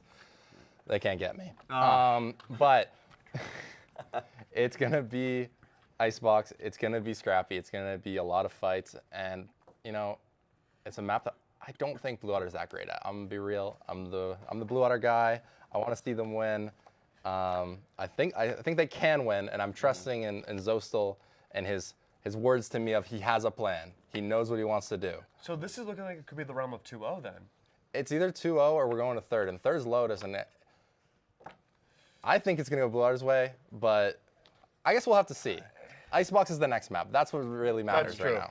And I would say that Burger Boys just took Landor to 13-7 on Icebox. They killed the momentum on that game. If they come through that map, going into a third map with even better momentum than they had against Landor, there's a very decent chance that it could be a really scrappy matchup. Now, I am really interested to see the engagement between Zeldris and Bonnie on Icebox. Obviously, two very aggressive players, but then you have Nanners on the ISO potentially if they run the same comp.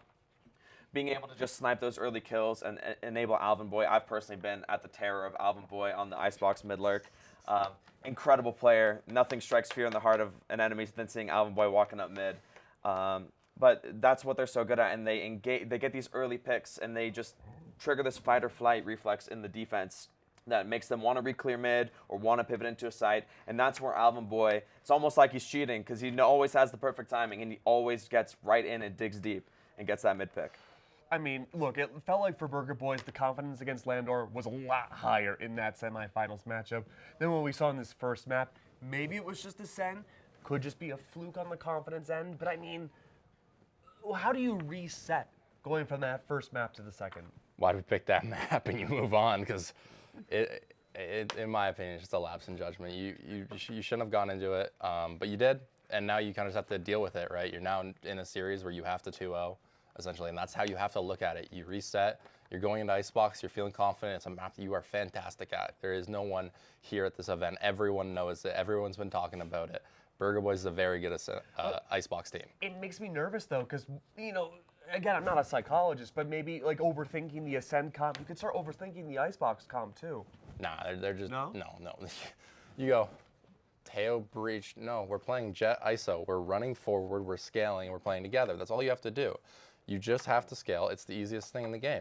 You play well together, you will win games. The game is easy. You simplify and you play together. Yeah, Burger Boys definitely have the mentality to be very steadfast. They all know each other very well. They've been a team together for a while. Most of them have been on other teams with other members of Burger Boys together. They're definitely a team that you could see be able to just have each other's backs, go into this next map, know that it's confidently their best map, and be able to take the reins and just all it takes is a couple rounds of momentum. Yeah, it's a storyline we were talking about earlier, or I was talking with Keg about earlier, is these are probably the two best teams in Tier 3 for the past year. Like overall, I would say. There's been teams that show up, have a flashy month, have a flashy thing. These two teams have been good for a year now. Blue Otter formed in about March of last year. Burger Boys was dominating a year and a half ago, back in like December, January, February. They were winning events, they were winning lands. I had a little bit of a different roster, but the core has always been there. And they're going into Icebox. I don't know what the stats are. I don't know what the history is. But I'm just excited to see it. Yeah, I mean, I'm very excited to see as well, and I'm sure we are getting ready to have all the players go into Icebox soon. Of course, it'll just be a few more moments. Talk to me more about Icebox, though. I mean, if Blue Otter, they've struggled on this map historically. This was the only map up until the semifinals they had lost. Zostel was on the desk in your spot earlier today saying, look, we have a plan in mind for this. We don't necessarily rely on counterplay a whole lot as our primary focus. You know, if we get into the minds of Blue Otter for a moment, what is the expectation for this team to bring it 2-0? I think Blue Otter going into this map probably know what Burger Boyz' plans are. There's obviously a lot of footage. Burger Boyz have been pretty notorious for challenging on Icebox. And I think you can break it down like this. A lot of the map is just this immense push-pull between A and B, being aggressive, making some noise towards the other side, enabling that sort of chess match in mid. Who's holding mid on the defense? Who's walking up mid on the attack? Are they going under tube? Are we smoking boiler? Are we flashing the turret? For Burger Boyz' case, they can even throw in the ISO barrier. There's a lot of ways to enable mid, and it's one of these maps where duelists can be so impactful, but it really comes down to the sleeper agent of who is on that mid patrol, who's finding the enemies in mid, and who's controlling that map, because that map, especially the way these two teams have been known to play it, is very eccentric around the backstab. So in your mind, who are the two most important players on each side of this matchup? I absolutely want to look at the matchup between Alvin and Bob. I think Bob is going to be a very eccentric part of the team. Bob's utility is if we're expected to see Bob on the Sova, it'd be great to see how we see the Sova util. Maybe we see more aggressive into mid. We know that Burger Boyz want to get aggressive early. Maybe we let them in towards one of the bomb sites and we try to flush out mid early. What you want to do, especially when you're up a map and you have the momentum, you have the ability to, go for riskier plays. You have the ability to instill a little bit of fear into the enemy team, especially if you want to. Putting fear into the enemy lurkers can be the number one way to make a team crumble. I saw that look on your face, Style. I was wondering what you were talking about, because the Sova versus you're thinking about the defender. You're thinking about the defending Sova and how they're going to deal with the mid lurk. But I have a prediction on how Blue Otter is going to approach this match. Please. What are the sides? Blue Otter has attack, right? Blue Otter should have attack, because we were saying that this should be Burger Boyz map pick, so Blue Otter should be picking attack. Right. I don't know if I want to vocally say what I think what Blue Otter is going to do, because I have inside information in the sense of, like, I was on the team, and I know how Zostel likes to call this map. I won't stop I would you. write it down on this paper, put it on the desk, and we could see at the end of the map. I have a pen. You have a pen? I have a pen. We have about a minute, and I have a pen. All right. Well, I will write down my prediction of what they're going to do for this map, and if it's right, then I'm a genius. Can you write down the lottery numbers too? We'll see. Oh. If I'm wrong, then it's unlucky. Ah.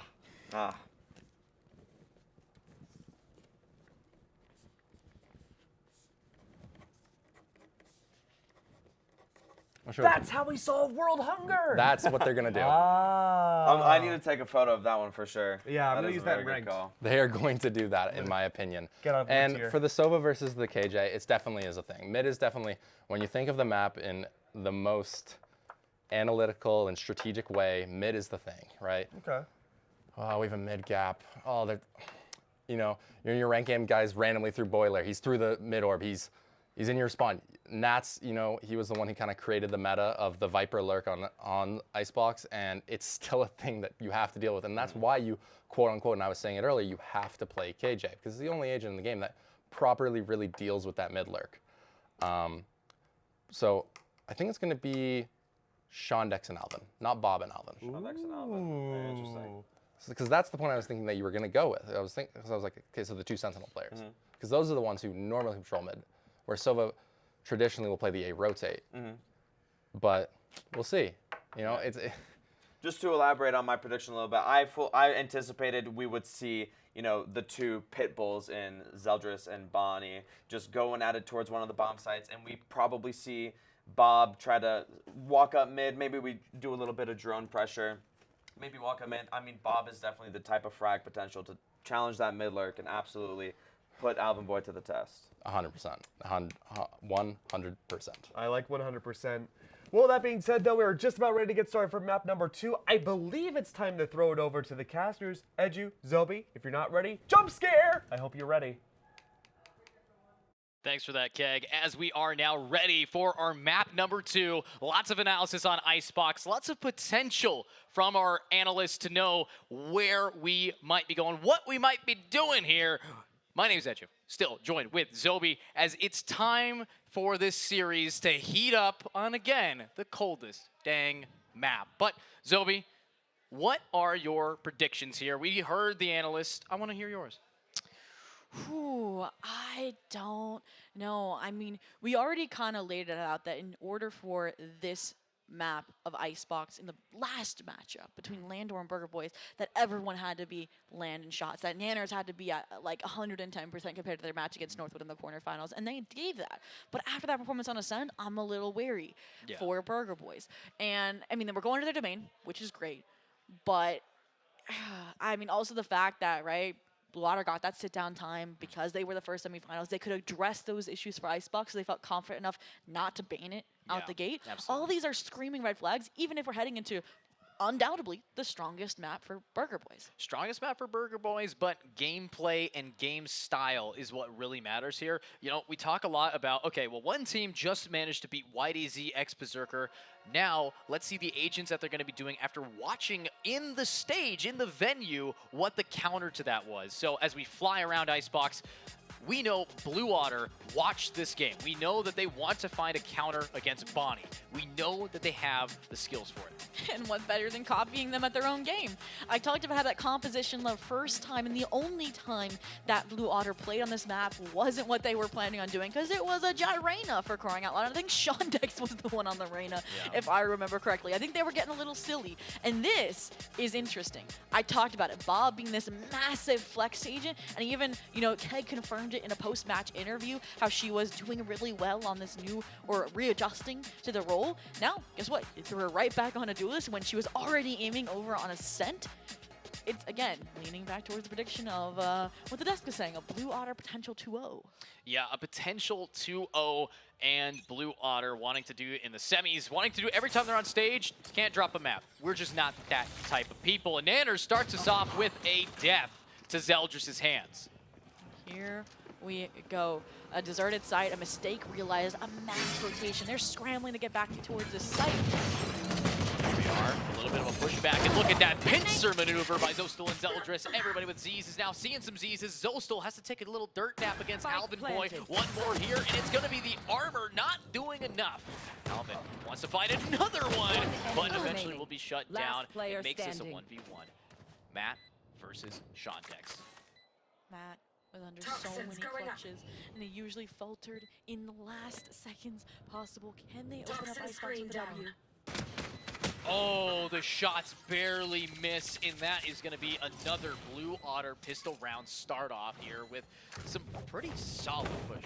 It's a copy-paste from Ascent, like mirrored, and I feel terrible for Matt. That's not how you want to start the mental when you're coming in to a map down 0-1. I mean, Alvin Boy is still aiming, a consistency from their last Icebox performance, but I gotta highlight Bob there. That utility was perfect. It looks like she's been playing this agent every day. Like, yes, she whiffs after popping the double tap, but did you see that vulnerability backside? That's what allowed for that pincer maneuver that you called. Yeah, I mean, so solid with the positioning around your team. You guys know how to wrap it around, but let's see if they can wrap up this round with a very aggressive early play. Burger Boy starts off with a Vandal against Zeldris, and big picture onto Retro, and they're all swinging around, and that's going to be 3 fallen just like that. Alvin Boy this time not going to get a triple kill with the Sheriff, and it's up to Matt again in a 1v5 clutch, the typical I was anchoring moment. And I mean, poor Matt left again to their devices. This time it would be an ace with a ghost. Spike and the rest going hunting, and Queen of Bobsta. She's given the kill to make up for the last round and to start charging up that kill contract that we should be seeing by fighting once full rifles are online. But for now, it's gonna be the rifle round for Burger Boys, an opportunity, right, to start getting the ball rolling. And I mean, last round you can't really say much it went wrong, right? It was just better weapons, stampeding a little bit on that site. Yeah, better weapons, better gameplay, HyperX Arena. But let's see if Blue Otter is going to continue to show us why they're the best with these listen-ins. I'll do it after, I guess, bro. Move rare. I didn't. I didn't pop wall. Give me jail, give me jail. I'm popping shield. Yeah, I can drone, guys, I can drone. Yeah, I'm moving for drone. We can wait. Wait out the shield. Base on top side. I bring shield. I bring shield. Yeah. You guys want to commit? I can dart. Yeah. Can we play this Go, game? go, go, go. Wall, wall, wall. 60 Right on. the side one. I'm backing up. I'm gonna reload. Get flank. Yeah. I'm gonna go nest. Yeah. I'm reloading. Yeah, you're good. There was 3 here. Looking. I'm gonna rope. Oh, I Yeah. just made noise. I'm dropping. Okay. Again. I try and see. Good. Good damage. I want to start in a 1-1-3 this round towards A. Okay. By the way, Yeah. this comp is gonna be a different fight when the shield eye. Alrighty, and they get their round on the board with the rifles 1, and it kind of goes back to the differences between that Northwood game and the semi-finals match as well against Landor, where when the coordination between Nanners and Bonnie is there, when they find the opening kill, it sets the momentum perfectly for the rest of the round, and I think that's what happened there. Nanners found the opening over there towards the A site. Yeah, I mean, that is the straw that broke the Blue Otters back. I mean, now setting themselves up here in this next round, we do have weapons. We do have the ability to try to hold off these angles, but at the end of the day, it is going to be up to Burger Boys as the receiving team to put a hold on that. Will these Otters be able to crack them open like a clam? Are they going to be able to find them? But look at the stack on site. Yeah, the issue with this mirror comp is we're back to the icebox of old. It's a take simulator, right? Yeah. It's rearing its ugly head, and it's going to be who out-aims the other. And this time, Bonnie found it against Queen Bobsta, and Anders is going in for second. They're not going to anticipate 3 people in the high ground just staring at them from above, and that's exactly the kind of angles that Burger Boys needs to jump them with to get these picks. But Zeke lurking on up. Maybe it's not always an A push. Maybe it's going to be about how much space is made, but yeah, you're going to get executed. A site not exactly going to be easy. Snowman armed to the teeth, and Zeke still trying to call to their team to rotate, and it's too late. Zostal having it out clutch a 1v5 and do not allow a flawless round right before they fall. But we're tied 2 apiece. So we were talking about the concerns in the pre-map discussion about, you know, what the mental would look like, what maybe were the red flags coming into this, and I mean, at this point, it looks like we are still good to go in both of these departments, and I mean, we're good to go. The players are good to go, but the technology seems to disagree. Right as Blue Water is going to have to hype things up, speed things up, right, with a thrifty attempt, the momentum gets stopped. Yeah, and talking about the new momentum stopper, a little bit of a tech pause coming out for us. And of course, as we are here in the arena, we are seeing more and more people represent those signs. If you guys want a sign, head on upstairs at the top of the stage. We have a whole pile of them. We have a lot of people that know about that are rooting for the Burger Boys, and one that really likes Bob. So let's see if we're going to be getting this game going soon, as honestly, the Thrifty could be on the table for these 2 teams, but at the end of the day, Burger Boys' map pick here is already starting off a lot weaker than we had anticipated. I mean, that's what I want to say, but do you remember the Northwood one? They started from so far behind. Yeah. We're down 0-4 and then made that, you know, Yes, Cam. terrific recovery. Yeah, a terrific recovery here, and 2-2. Honestly, as long as Burger Boys just keeps up with the Nanners Bonnie crossplay, if they're just able to stay on top of things and, quite frankly, shut down the ISO, because when you are facing off against an enemy team who is mirroring you, you have the team advantage. They have to stoop to your level. They got to climb up to fight him. And there's 2 things, right? On the A execs, did you see like the Zostal lineups? We've already seen the Bobsta utility back site.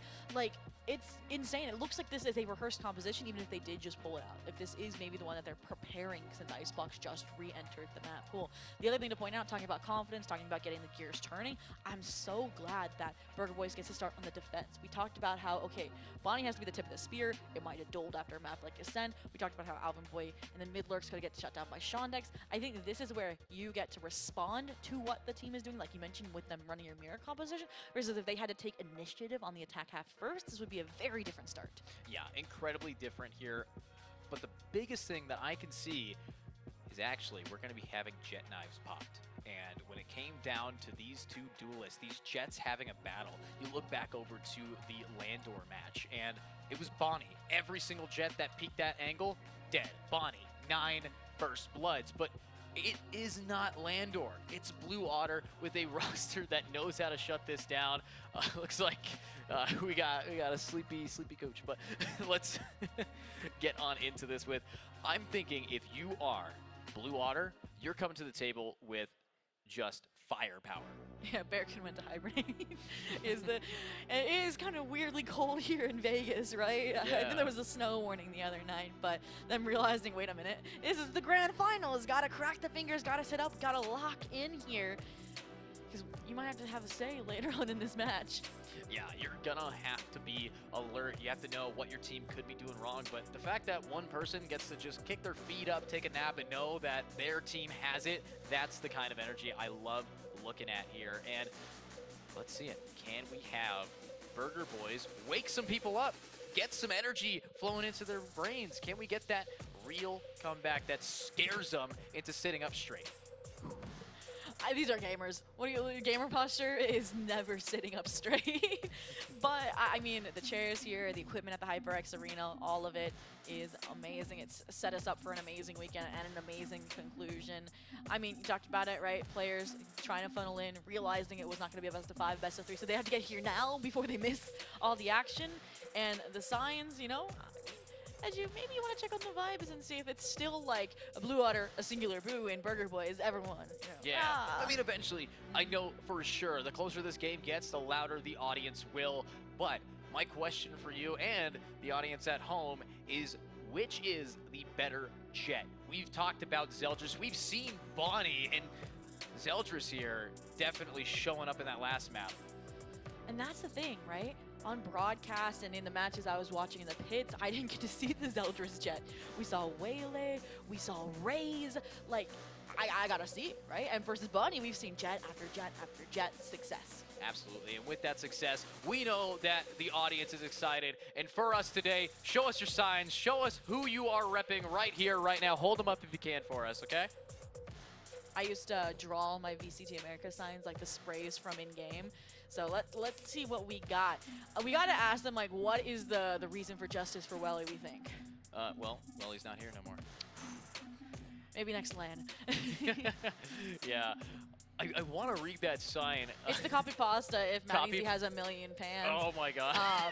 Then I'm one of them. If like if they have 1 fan, then I am that fan. If I am gone, or if they have no fans, then I'm gone from this earth. Yeah, absolutely. I mean, copy pastas just are the best things in esports, especially when they are so down bad for these players. I love it. We get it. You're on Sen Academy. Awesome. And KBBQ afterwards is great. I mean, hey, at least it's not a best of 5. I mean, the stakes are higher. The mistakes count more, right? You don't get, okay, 1 or 2 maps to warm up to remedy your mistakes. You got 1.5, probably. 1.5. You know, water, stay hydrated, everybody. And honestly, getting onto that stage, it's hot. You will be dehydrated. Just knowing Nanners, when the pressure is on, he feels that cook, because we've seen him sweat off his brow, wipe it after an insane 1v3 clutch today. So I'm hopeful that these guys are not only going to be able to stay hydrated, but stay alert here as we get back into the game. We're going to wake it back up. And of course, this has been a long day, so let's see if their endurance is going to play a role. And you said it, and now that we're in the game, the rest of the audience can visualize it. A full shield for Zeldris indicates they are, in fact, going to pop these blades, despite the rest of their team going for a full economic save here. I wonder how the team's going to set them up for success, or just trust blind fall towards the B side. Yeah, versus Jet, we asked the question. Now let's see the answer. It's going to be Knives Out versus Bonnie. It's time now to go, but oh my god, almost taken away. And yes, Nanners is going to be able to grab it, but instead the Sova takes it. And with that tank, it's going to be Zeke who gets it. And look at Zeldris lurking on up, getting these picks beautifully. And here is now 2 players remaining. Zeldris stuck Snowman, trapped here against 2, and now getting flanked, and unfortunately having to hit these shots, but it's Nanners we're talking about, and Shondex on the lurk. I mean, it wasn't even the jet diff, it was the ISO impact, the ISO changes, the suppression. And while they were going gun-ho, they may have forgotten the most important part of this eco round. it's honestly in a benefit, though, of Shondex. If Shondex can now try to get the bomb, at least it's in a much better position than swarmed by enemies. Well, I mean, look at the two players clearing B main. They're about to spot out the win con sitting in spawn here. I mean, Shondex at this point, you know you're not going to save a Sheriff. I mean, you're hoping someone makes a mistake, backs up to you with their back turned, or doesn't clear you out. Bonnie, though, playing 30 safe. seconds Again, left. going buddy system minus Lone Wolf. I said, look, they realized that the Sova's in spawn. They have to see the spike, right? Yeah, and maybe they are assuming that Shondex found something to save, maybe something worth it, but everybody's hunting. They're going through A, they're looking around. No one's going to anticipate that Shondex has found themselves on B and just managed to gravitate Maybe around. 10 seconds but left. Maybe? they could find the Viper, but can they get the pick? It's just Matt here. I mean, you just shift, you let them save at this point, right? Wait, grabbing the spike, where are you going? We got 1 second.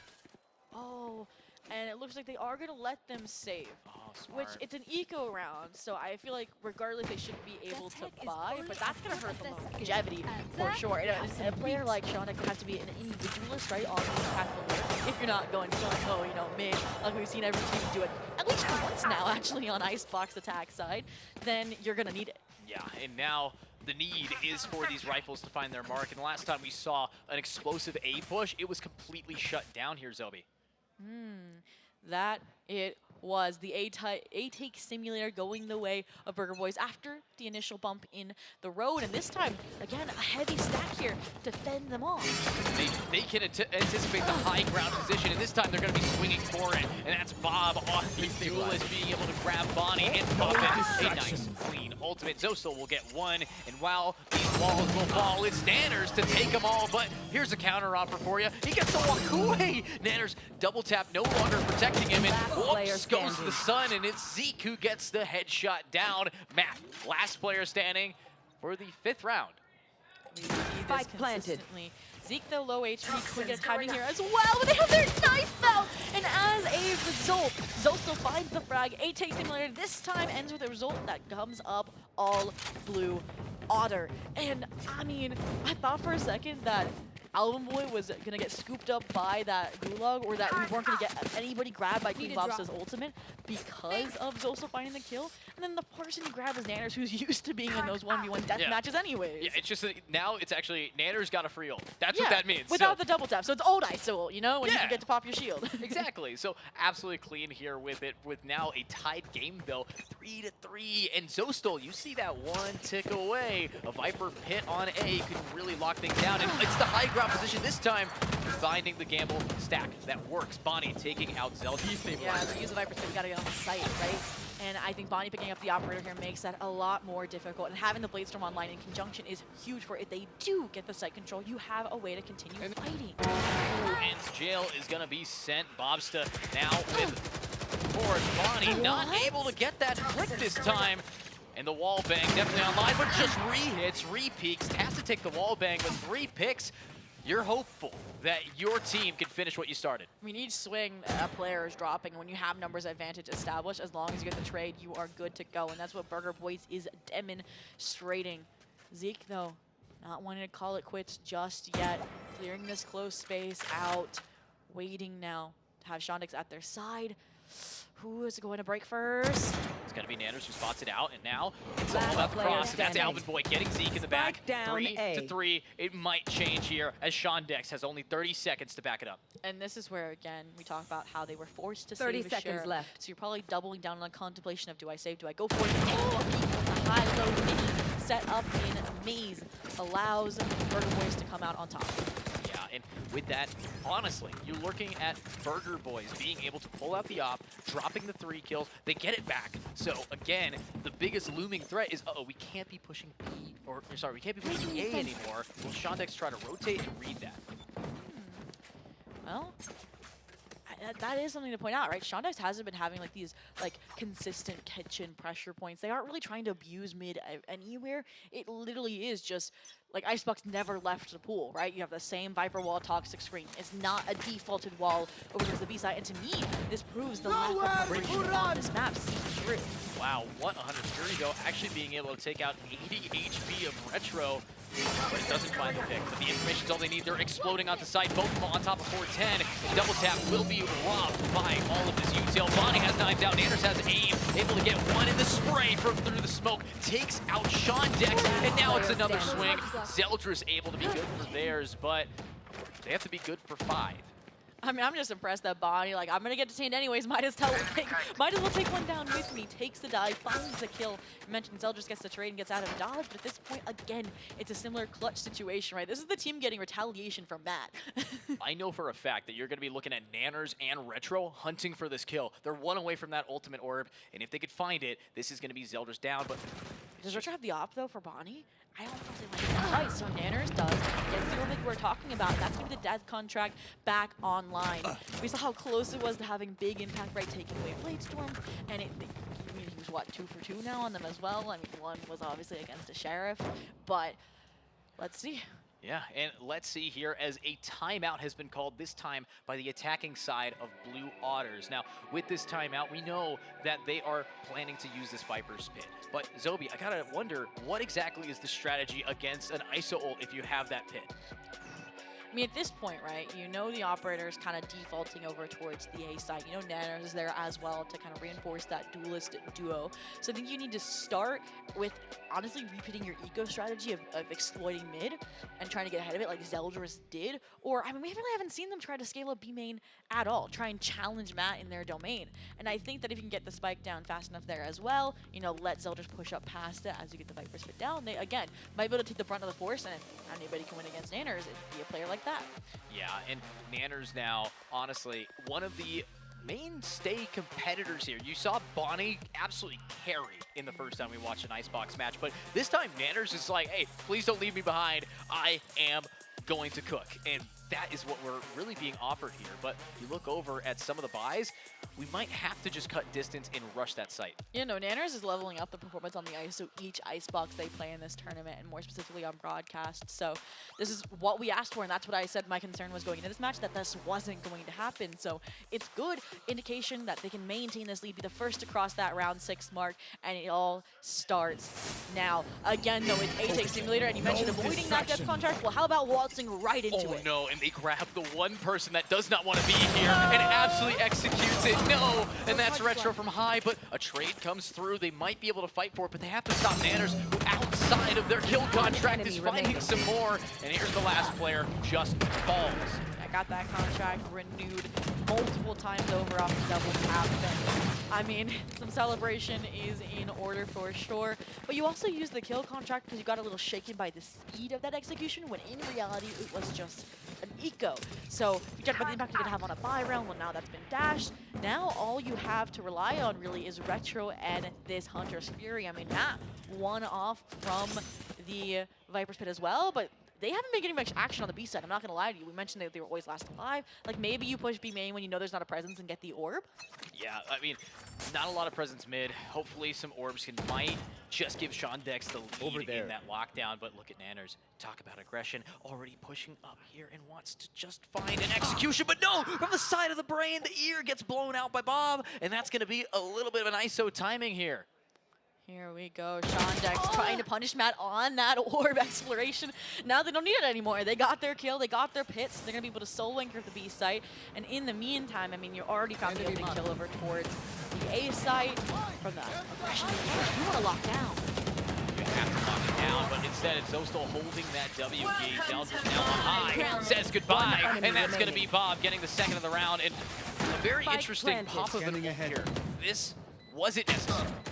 Maybe it was before the players that were swarming screens was able to find the additional ones. They're like, let's just secure the round, and then suddenly it's like, oh, only Retro's left. Okay, but we know also the drill. showing respect here. Stick to Again, your roles they want to and do we'll everything they crush it. can to keep an advantage out of the back pocket of Burger Boys. And if they keep them on 6, they tie us 6-6 here, I think that they can replicate the defensive success hopefully the Burger Boys have by maybe taking some of their ideas, you know, doubling up in the same fashion, or just relying on your individual players to be better than their opposition, their counterpart. Absolutely. I think committing these ultimates, especially since they saved the lockdown, they still have the blades. It's okay to pop it there, but I'm looking at Bob still having her one away from the kill contract as Zeke wants to just find an opening pick. And you look on over at Bonnie.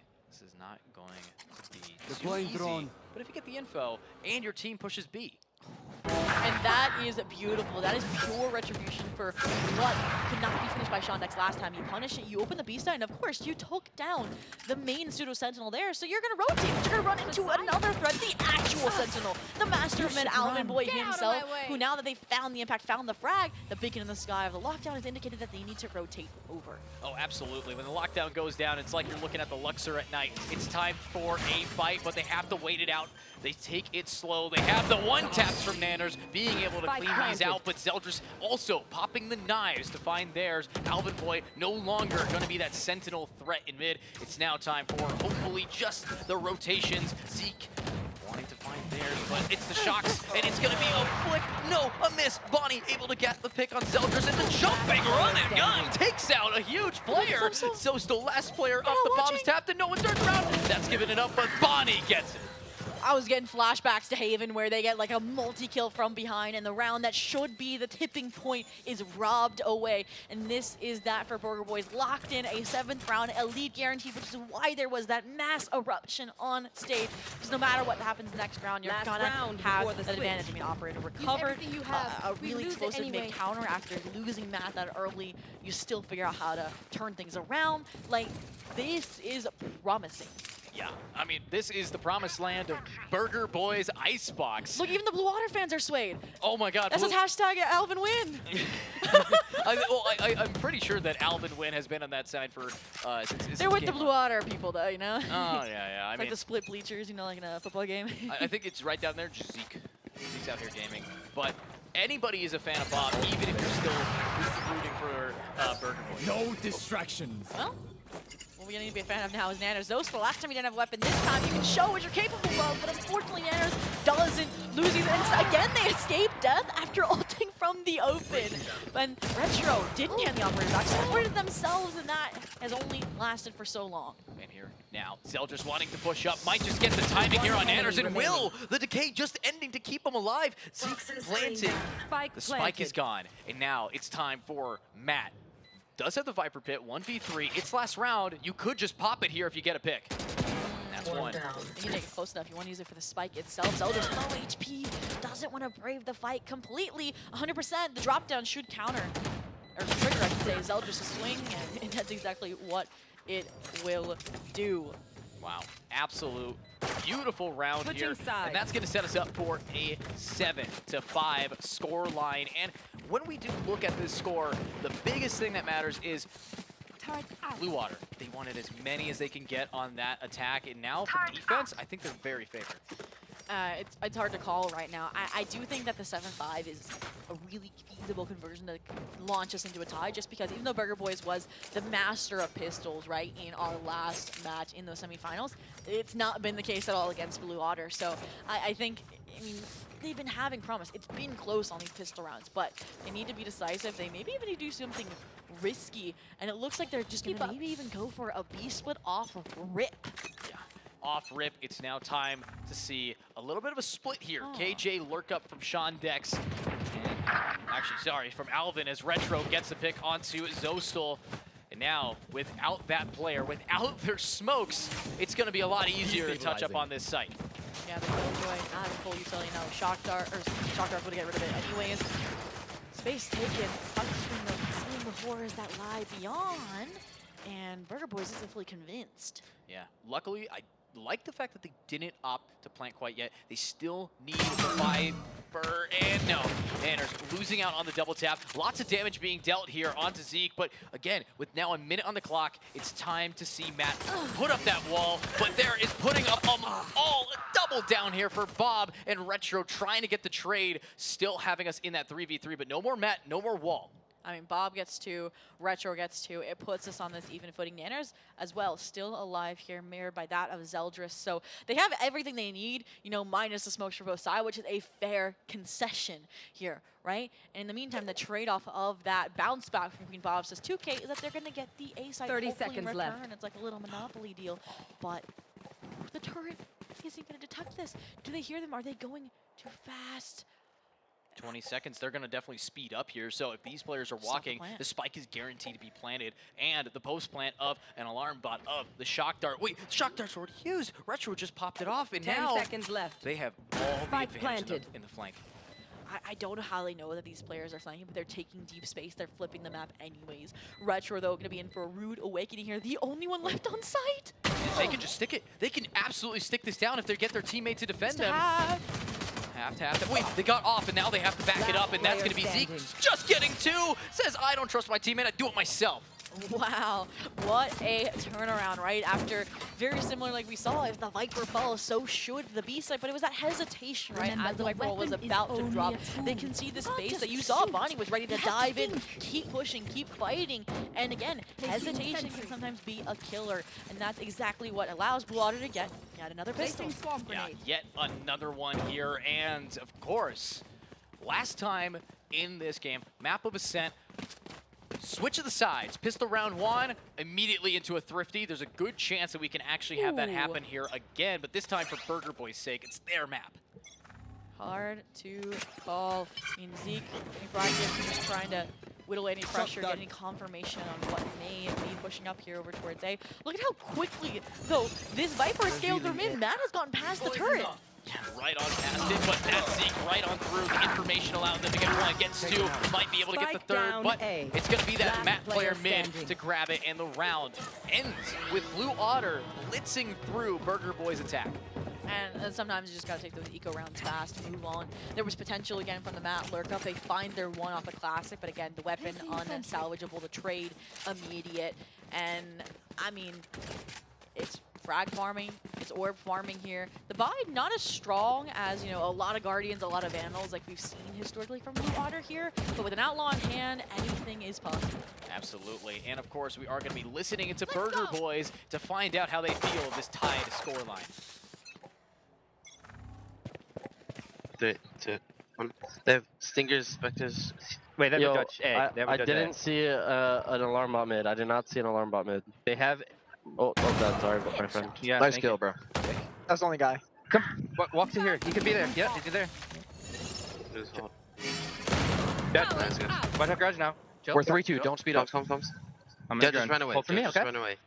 From A. There's group A guys with us. Yeah, after I adjourn. Okay. Listen to me. The guy at A shot the dart with the classic. Be ready Viper's for here. bucking. Viper's here. Is that heard? Yeah. Heard. Okay. Alvin, I'm gonna scale with them, okay? Go for it. Yo, I'm gonna. Okay. Okay. Nice. Nice Come job, on. bro. We have darts though. I think we just dart and we all scale right. All scale right with my dash. Yo, I'm taking the rope with shield, okay? You guys Okay, hold in me. are you dashing in? Yeah, I'm. I'll dart I'll past basically it. I'll dash. dart past it. Outlaw. Yeah, Jen. stuck Stuck there. Yeah. Dash back sight. Top space. Backside. Oh, Raptor. with the law. He's going. He dropped out. Nice. Let's go. I mean, just keep walking into my crosshair and I'm happy. I told you, bro.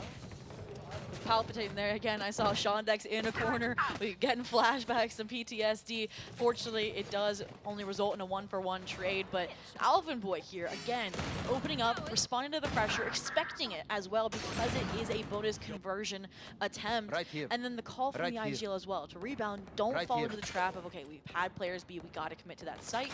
And this is what we're waiting for. Zeldris, operator online, but some off to 7 back, they're leaving B. Yeah, no belt up today. It's time to see if they can drop Zostel here. Or sorry, not Zostel, but taking out this player. It's going to be Bonnie pushing on B. Very aggressive, so the op's not going to find its value quite yet, unless a little bit of a peek coming on that mini-map, and that finds none the wiser. Zeldris able to grab a clean pick onto Matt. Richard talking straight on the B side, gone, but Bonnie says, I don't need it. I'll take the aim fight as long as I can see the players. Cloudburst take the 1-1 against Shondex, but it's lost, and it seems like every other fight is that Alvin is going south. And the Hunger Fury comes in, the round is already capped off. Zosel shows what happens when they are not taken out of the fight, when they have proper timing to disengage. Absolutely, but luckily here, coming up to a tied 8-8 scoreline, we have both teams having enough to buy. They still have to be very concerned about that aggressive op play from Zeldris, and if Zeldris is going to take another space like that, if this time there's going to be 5 players staring back at him, it's not going to go well for Zeldris. So, Zobi, what do you think is going to go down? Queen Bob's the kill contract, Retro with the Hunter's Fury. I think you just try and have, your duelists duel up. If Zeldris falls, you pop the kill contract. Well, let's see if anybody's going to get popped first, dropped first with the op first, as right now Zeldris is looking around and maybe, just maybe, getting a nice clean body shot down onto Bonnie. It's the jet diff that matters most, as now they have to re-hit. Zeke able to grab Alvin Boy, and an ultimate not quite going to be used by Bob. They're just going for their aim, and they spot it, but Nanders is going to execute. ISO diff in the high ground is now, they have to keep pushing, but Zeke on a beater, double down here. Zeke with 3 means Matt is the last, but Matt ends it all, taking 0 damage, barely enough from Sean Dex. 1v2, Matt clutches these. Spike in possession as well. Matt has been in clutch after clutch, both maps now in this grand finals. Operator holding the line, they think they're safe, but in reality, Zeldris is ready to strike and take the lead back for Blue Otter. We need to see retaliation. We need to see a way for Burger Boys to shut this down, and I think that's what this timeout is for. Yeah, calling a timeout early here. Burger Boys now losing that advantage means that they are genuinely concerned of a 2-0 on the horizon. The energy of now the game may be coming to an end here for our series. They have to take a deep breath. They're going to need to have a strategy revolving around these ultimates. We have now Nanners who just can lock this down. Kill contract. We've seen Bob a little hesitant on hers, but that can change with just one little calm. And I think that you're right. The kill contract is the solution, because I said the problem is the operator, right? If you can pull Zeldris in and scale off of that, right? Bonnie will follow up Nanners till the end of the earth, and that's how you can get a site control. The other option is, again, we haven't seen each player's, allotted mid-exec strategy, right? Bum rush it, take kitchen, take under, snow pile under tube, and I want to see that play at some point as well. It's less susceptible to the operator. You got the Killjoy lockdown as well, so I don't think we've gotten to see the post-plan, so we can't detect an issue there. They have to get that far first. Let's get that far then, as now our timeout has come to an end. Unlike Zeldris' op spree, back in their hands against a team of all sheriffs. Light armor, though, might be able to take a few body shots here, so let's try to cut that distance, push up into B, but Sean Dex immediately grabbing Matt. No more smokes. And Sean Dex's aggression is beautiful, but Zeldris tries pushing up a knob, and it's not going to find that much information or that many picks for this team. Already, you can't follow through on a B-exec unless Bonnie can find a kill here. Ooh, kill contract goes a little south, so Queen Bob's not able to pull someone into the gulag either. So, it would have been an eco round anyways to utilize it here. And players are grouping as well behind the toxic screen. It feels like this round is about to come to a head. Yeah, Nanners needs to get that Sheriff to get a gun first before any ult's going to be thrown, but Spike plants in, gets it for free, but wait a minute. They have Zeldris, an op to drop one. Sean Dex with the collat might be able to find another. It's just Nanners here. Sheriff to find some picks, and that is a whiff, and that is Zeke on the board here with a clean round. Welcome to double digits. The dramatic irony there, right? All these players and we walked on the field. We're getting a plan. And I was like, maybe Alibi will even pop the lockdown. And I think that's why we actually saw the players from Flutter not deny the plant, because they wanted to bait out the lockdown or the ruse that they would be able to rush it anyways. So you not only win the round, but you neutralize a major threat that when you get rifles back in hand can, again, prevent this from growing into a 2-0 conclusion. Yeah, now growing on up, growing to another op that needs to be stopped. We have now 3 ultimates to try to slow this down, but Zobi, what we're really missing out on is that first blood Bonnie finder. It's just so good. Yeah, last round, obviously a difficult ask with the Sheriff in hand, especially when you've lost your toxic screen, your safety over towards the B site. But speaking of safety, you're not going to find the Zeldris off on A. You have some Killjoy utility you have to work through. And Zeke, who's become the anchor point here anyways. Oh, Bonnie wants that first blood, wants to find it against the anchor, wants to raise anchor and let the ship sail. It's going to be Nanners popping an ultimate here. This is all that Nanners can do. Executed, not execution. It's Zeke to take it, and no, actually gets to walk away for free. Now it's gonna be Bobson on top of it and gets one, gets two. Bob is keeping it clean, and now that is Spike on the ground, and Alvin Boy in a 1 versus 5. That was the worst possible time for Nanners to lose their first kill contract of the game. I mean, Alvin Boy going with the idea, trying to isolate a kill while sacrificing their accuracy in the process. It's the Killjoy showdown, and Shondex is superior. 11 rounds on the board for Blue Otter out of a flawless. Talk about snowballing. 1 round away from that series point. 1 round, series point, map point, game-winning land point. I mean, this is where we have been watching Blue Otter come through. I bet on Black. I bet on the boys. And right now, we're not seeing it. So, as we get into our next round, they're just forcing up whatever they can. Some Sheriffs, some Guardians. But what can stop the op? Zeke is stopping Nanners. Everybody is stopping Burgers. I mean, Bonnie with the Blade Storm. Try tracking a jet updrafting and dashing through the sky for starters. Zostal Get out of my way! could overwhelm him as well, right? When you see Viper fall, so does the site, which I think is why they've now reinforced it with Bob's here and Hunter's Fury. What a good ultimate. That's 160 damage like that, and that's gonna finish off Nanners, but luckily Bonnie's alive! Managing to get out of there. No knives remaining, but that's a weapon upgrade. But can we see these 4 take it against 3? Burger Boys wanting to stay on in as the Spike. 30 HP, but no one else needs that weapon. You do to dome someone through the toxic screen. In the meantime, though, you didn't secure the plant because a shock dart from Z finished off with the Hunter's Fury started. Yes, you got the Viper pit up, but the Aldrin has confirmed where the Spike position is, that there's no one close, and it's going to rely on Heroics and a possible ace. Come on, Bonnie. You know you got this, Not and you the dash shorty. away, and you get it. Just body You shots have in a the back. shorty, you have 30 HP. It's okay. Bonnie knows how to take these, and that op is going to be trying to find their mark, but no.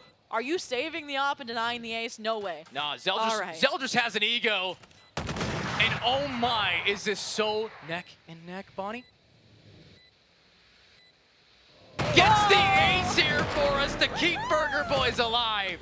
Ooh, and you saw Bonnie just holding back that duelist mentality, like, give me the ace, but I cannot throw this round because that would essentially be the game. 9-1-1 is what we gotta call if this Burger Boys comeback comes to fruition again. Like, the comeback kings maybe are finally in the building, on the stage, and ready to make it happen. Yeah, 9-11. Burger Boys wants this. They cannot end it. They need Blue Otter to keep on whiffing those. Let's see if they're going to get theirs as the next round proceeds. But the wins that Blue Otter have found, the economy stable, you just assume business like normal, repurchase the operator. You still are sitting on some ultimates, so it's like they're not even at their full strength right now, and they still have a few rounds to teeter around with here. Zostal recognizing the opportune time to fall off here. Poison orb emitted. Yet all of Util scaring Zostal back. It's not going to be an easy site to take as long as a shock dart can fly, but that's over on A. We can see that plant without getting punished by Util. And there we go. Matt will succeed in it. And look at Retro takes over and grabs Snowman for free. It's now up to Bobsta, who has so much utility, just has to find the time to launch. And that's the timing of a difference for Retro. No more of the Sovas. And Bob wants to use everything to jump on site. And all she was doing here, right, was just buying time, waiting for her team to rotate, but that time has launched us in to the Venn diagrams of Death the Killjoy lockdowns, but you gotta clear corners. Biggest lesson learned from today. And unfortunately, they do not. So as both expire, no players detained on one side, no players detained on the other. Bonnie, still alive. The bomb's still Time. ticking, and Bonnie traded out, and there's the shots from Shondex! Oh, thank God, we're still in it. 10-11 now, as the spike cannot be defused. And Shondex falls as well. I don't think Queen Bobster recovered the operator for Zeldris. Are we gonna see enough money to buy it up again? And it does seem so. Like, eventually you've gotta run out of funds, but that is not this round. Burger Boys 1 round away. You have the Hunter's Fury back online. Just keep it up. You were given a gift of time in that last round. Don't waste it, especially after this kind of play. Especially after a lot of those ults we talked about were exhausted. It's going to start boiling down back to good old Valorant. Good old Valorant. Somehow Zeldris still has enough money on their team to get that op, so it's not done yet, but Guardian in the hands of Alvin Boy can shred through it if they just get the right angle. It's all about timing, all about the headshot. But Don't go back to A Simulator, please. You were winning, testing other parts of the map. well, you got to go back to what you think your team's going to be good for, and this is up to them. One little push. Very slow here. They're afraid. They know the op's back. And Bonnie realizing it too. Hungry to look for the kill. The updraft over. Just right in between the legs there. Dash no longer going to be a factor here. All the lines crossed. And now we still have an op over on A, spotted, heard, rotations. Zostal again left to their devices. Queen Bobsta on the rotation back. So Zostal just has to buy enough time. And this time, instead of the orb right towards default to hold a further back angle, they have the more offensive one. Delay until the toxins run out.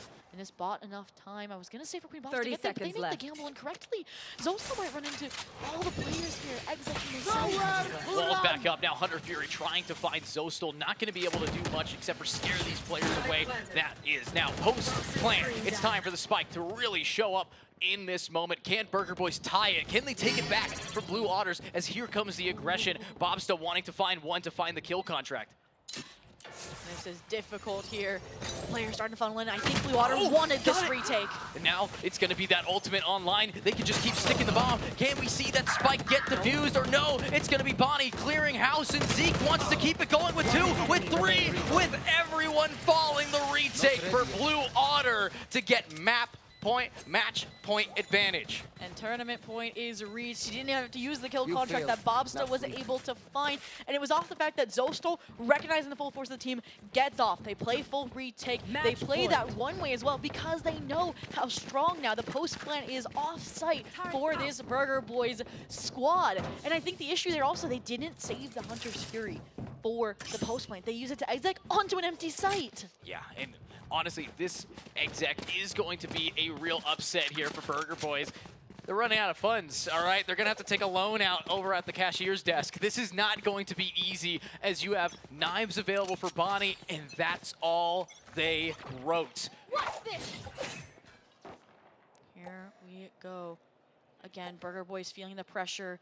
No more strikes left before your time in this tournament expires. It has to be perfection for 2 more rounds until overtime, until everything is swept clean. Zeke, feeling like something's a bit out of the ordinary without contact being made. I think spots both of the bullets are just waiting for the pressure. Zeldris takes the bait, takes the challenge, and gets away. Shut down.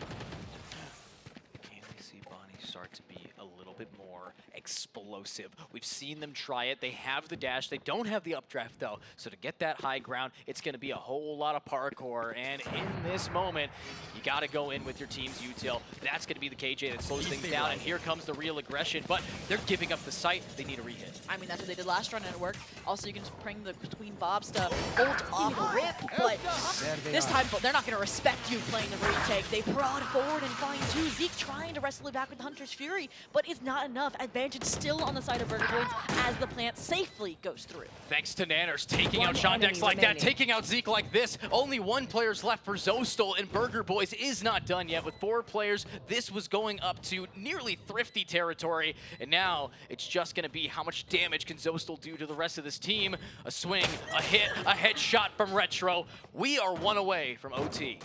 Ooh.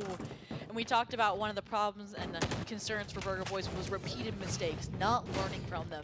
And we just saw an immediate adjustment, right? They were kind of surprised by the immediacy of the retake, surprised by how powerful it was from Blue Otter. What do they do this time? They find ways to disrupt it, whether it was Bonnie, the little, updraft over screens to find the additional kill, whether it was Nanners popping off, whether it was the awareness of the Hunter's Fury, all of it aligned for a round win, and we are 1 away, as you mentioned, from overtime. This ain't going 2-0. I don't want it to. I don't think anybody in this arena wants it to be a 2-0. Except for the KBBQ people. I guess Korean barbecue does sound good.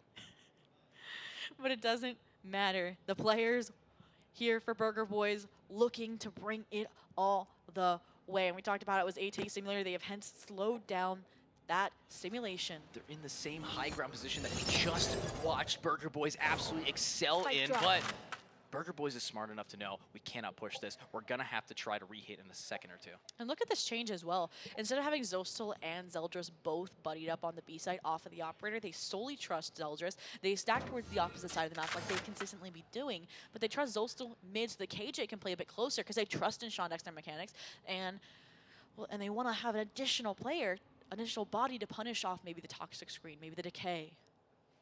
And now, let's see who is going to decay, who's going to go down. It's Bob trying to now hold this time, and double tap is activated, but pushing on up. They're spotted out by so much of the Sova util. There is Nanners here to grab out Sean Dex. Bobsta's gone. Zeke has to pop off with 2 and has to keep it going as right now Spike on the ground, and they keep wanting to swing. Zeke is still incredibly low, and Nanners is going to punish it. That's what Map's for, taking out Zostal and Zeldris. Having to now get into this, dropping an op, finding a Vandal, and needs to find the game. And again, no one looking for heroic, no one looking for clip kills. They all fall back to safety. They know what this man is capable of. Respect being shown, including the extra layer of protection. The alarm bot confirms them close maze. Block in sight. Maybe get to half of the cloudburst off of some Here. but Nanners confirms it off. Stay down. That's one here, and the util is going to be broken.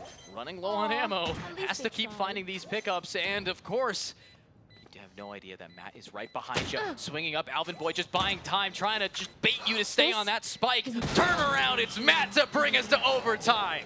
Wow, oh wow. Name a better duo than Burger Boyz and a comeback. It's an inevitability at this point. Round after round, game after game. Minus the fluke of the semifinals where they were dominant. And at this point, I mean, everything is wiped clean. The faults, small mistakes. Yeah. It's going to be the side swap. The mid play from Zeldris off the rip. I said you get 1 per game. I guess we're out of regulation. We might as well repeat it. The question I have now is, we're in overtime. Buying an op means no armor. We might not be seeing Zeldris op anymore, which was a big win condition for this team. Well, that'll be the other side of overtime. Bonnie, though, showcasing that they aren't opting for the operator, which is also a key part of their defense. So what does it look like? They kind of adopted the strategy, the approach from Blue Otter. They fully trust in Matt to hold B. They have 4 leaning towards A. Alvin loves this screen position, and I think it's going to pay off, but the alarm bot's not tripped. It's not tripped, but it is spotted here. Definitely fell in right on through their own smoke. Sean Dex able to grab Alvin Boy down. A little bit of a rotation is going to be tough as all of mid control is given up to Sean Dex and Zeldris. They just keep holding that W key, and they keep taking out players. Look at this movement. Bonnie's trying to weave past the info, but Matt is the only one getting the picks here. He gets 3, and Matt has to get 2 more. An ace to get Burger Boy's advantage. And Green Bobsta over-aggressing ever so slightly has given Matt a window of opportunity here, but do you expect Zost on the off angle? It doesn't matter if you stack 2 of them! And how many times has Matt fallen short at this point? Oh my god! It's not that Matt fell short, it's that it's just so close! And why is Matt always in a 1v5? It's insanity! And here we go into the next side of overtime. I mean, like, how do you look at that? Are you like, oh my gosh, I was 1 kill away from Mason, from getting an advantage, taking the lead back from my team. We can do this, or are you going to start losing hope? Your question from before answered. Operator for Zeldris, but at this point, making Matt look at that. And I feel like it's been Zeke a lot on the other side, too, but Zeldris, the defensive half was a strong suit for Blue Waters, where they recovered from that 7-5 half. How do they continue? Zeldris opping B. A now free. Well, free except for Zeke, who's been able to anchor it wherever. We do not get to see Zeldris hold, and it's really going to come down to a drone not spotting anything. Very slow play for us here, but to keep this game a 2-0 fashion, we're going to have to start it with a nice slow default. You're looking for those opening picks. Not a lot of information gained quite yet. And this feels like the safe approach. I talked about how previously they would gamble. Okay, Zostal alone B, Zeldris alone B with the operator. You stack 4 towards the A site. This time it's, again, more spread out utility. They recognize that Burger Boyz in the last few rounds, what got them to overtime was slowing things down, finding an opening without opening right there without using utility. That's going to be Bonnie cleaning it up now on top of 410. Needs to take out Bob, but it's not going to be too easy as Bob is readied up, double tap available, and they still have to just get that spike plant. It's 35 seconds remaining, and now it's time for Bonnie's typical aggro. What? Retro. 30 seconds left. Down with Nanners, able to get Bob, and the high ground is online. The body shots will land, but Shondex is behind you, and there's 2 for Shondex, and maybe a third, a wall bang for Zostal, but it's not gonna hit its mark, but so is Zeldris. It's a 2v2, the op retake managing to find its, but it's another, no, Matt, just cleaning it up. Zostal taps the bomb, finds themselves in a position of just absolute sphere. No They almost lined up, but way. no, they get it, double OT. And I said the 2 possibilities. Matt uses the 4K's inspiration, or Switching they sides. lose some hope, and they Overtime. converted it into pure rage into the 3K, and you saw them look deadpan in the camera like, it's not over yet. And that is exactly what they have proved. Again, Blue Otter struggling to pinpoint the pacing here from that team on the attack. So in my mind, it's going to be who at this point can win a defensive round first. Yeah, now a defensive round. It's going to be Blue Otters. Listen in. Let's see how they break through. Toxins going up. Poison orb emitting. No delay. Pardon. I'm about to drop wall. Unless Dropping top wall. X, man. Drops. Did he see one or just spam? No, he didn't see. He just spammed. He spammed. Okay. I spam back. Just Once- freeze, freeze till minute. Could be pipes 15. though. Yeah, could be pipes. He dropped. Maybe keep baiting. Keep baiting. Yeah. One. Okay, I'm pretty sure I heard one. I'm down to drone and then actually just wait, and we can re it after. Unless we Okay. see them too late. I'll break. Tuck. I got it. It's fine, bro. It didn't see you. You're good. You're good. We can get rid of drone. Yeah, call whenever. Give Drone them it. space. Take Right? flight. Missed one. Mid-side one. I said, swung. I'll Can shoot. we Don't wait? go with it. Yeah. Don't go with it. Can we get a wall? Top screen. Top Topping screen. wall. Let's just. Top screen still. We're going. Can we wall? Yeah, Take drop. the duels. Wait out the wall. Top the wall. Just wait. Wait out the wall, and we can just take duels. I'm walking up left. Sure. I think no we'll dash. Wait, that. I'm darting back side, guys. Going left. Going Go right. Trying to go, right? Upside. Nice. Yep, drop it. Through screens. One. I'm low. Backside. Don't peek. I'm One hiding. screens. 30 One seconds screen, one left. unknown. Lab screen. Fight for Hold my missing. raptor. Hold my raptor. I'm only playing. Raptor and still. screen. Raptor and screens. 80 KJ. Screens guy's lit. Is it platter for us? I'm moving Be after. confident. Yes, Take the yes, tools. it is. Good plant. One player standing. Other one was KJ. Raptor. Yeah. 80 KJ. They Mine should have too. wall. Yeah. For gas.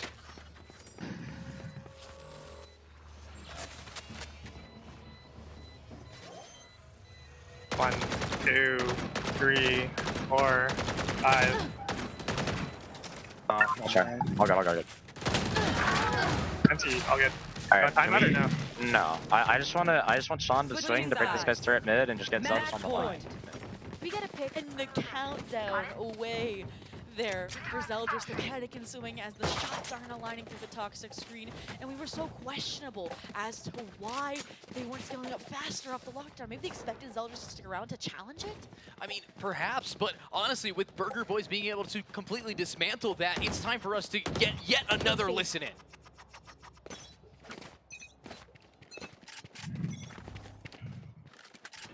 Three, two, one. They broke my turret mid and stuff. Four. Don't wall up whenever. Wait, come. Start walking out. Watch out, they could be You're through alone. it. They could be through it. Can we triple B this? 3, 2, 1. Could be holding mid cross as well. I'll Keep look up at- orb. Yeah. Pausing.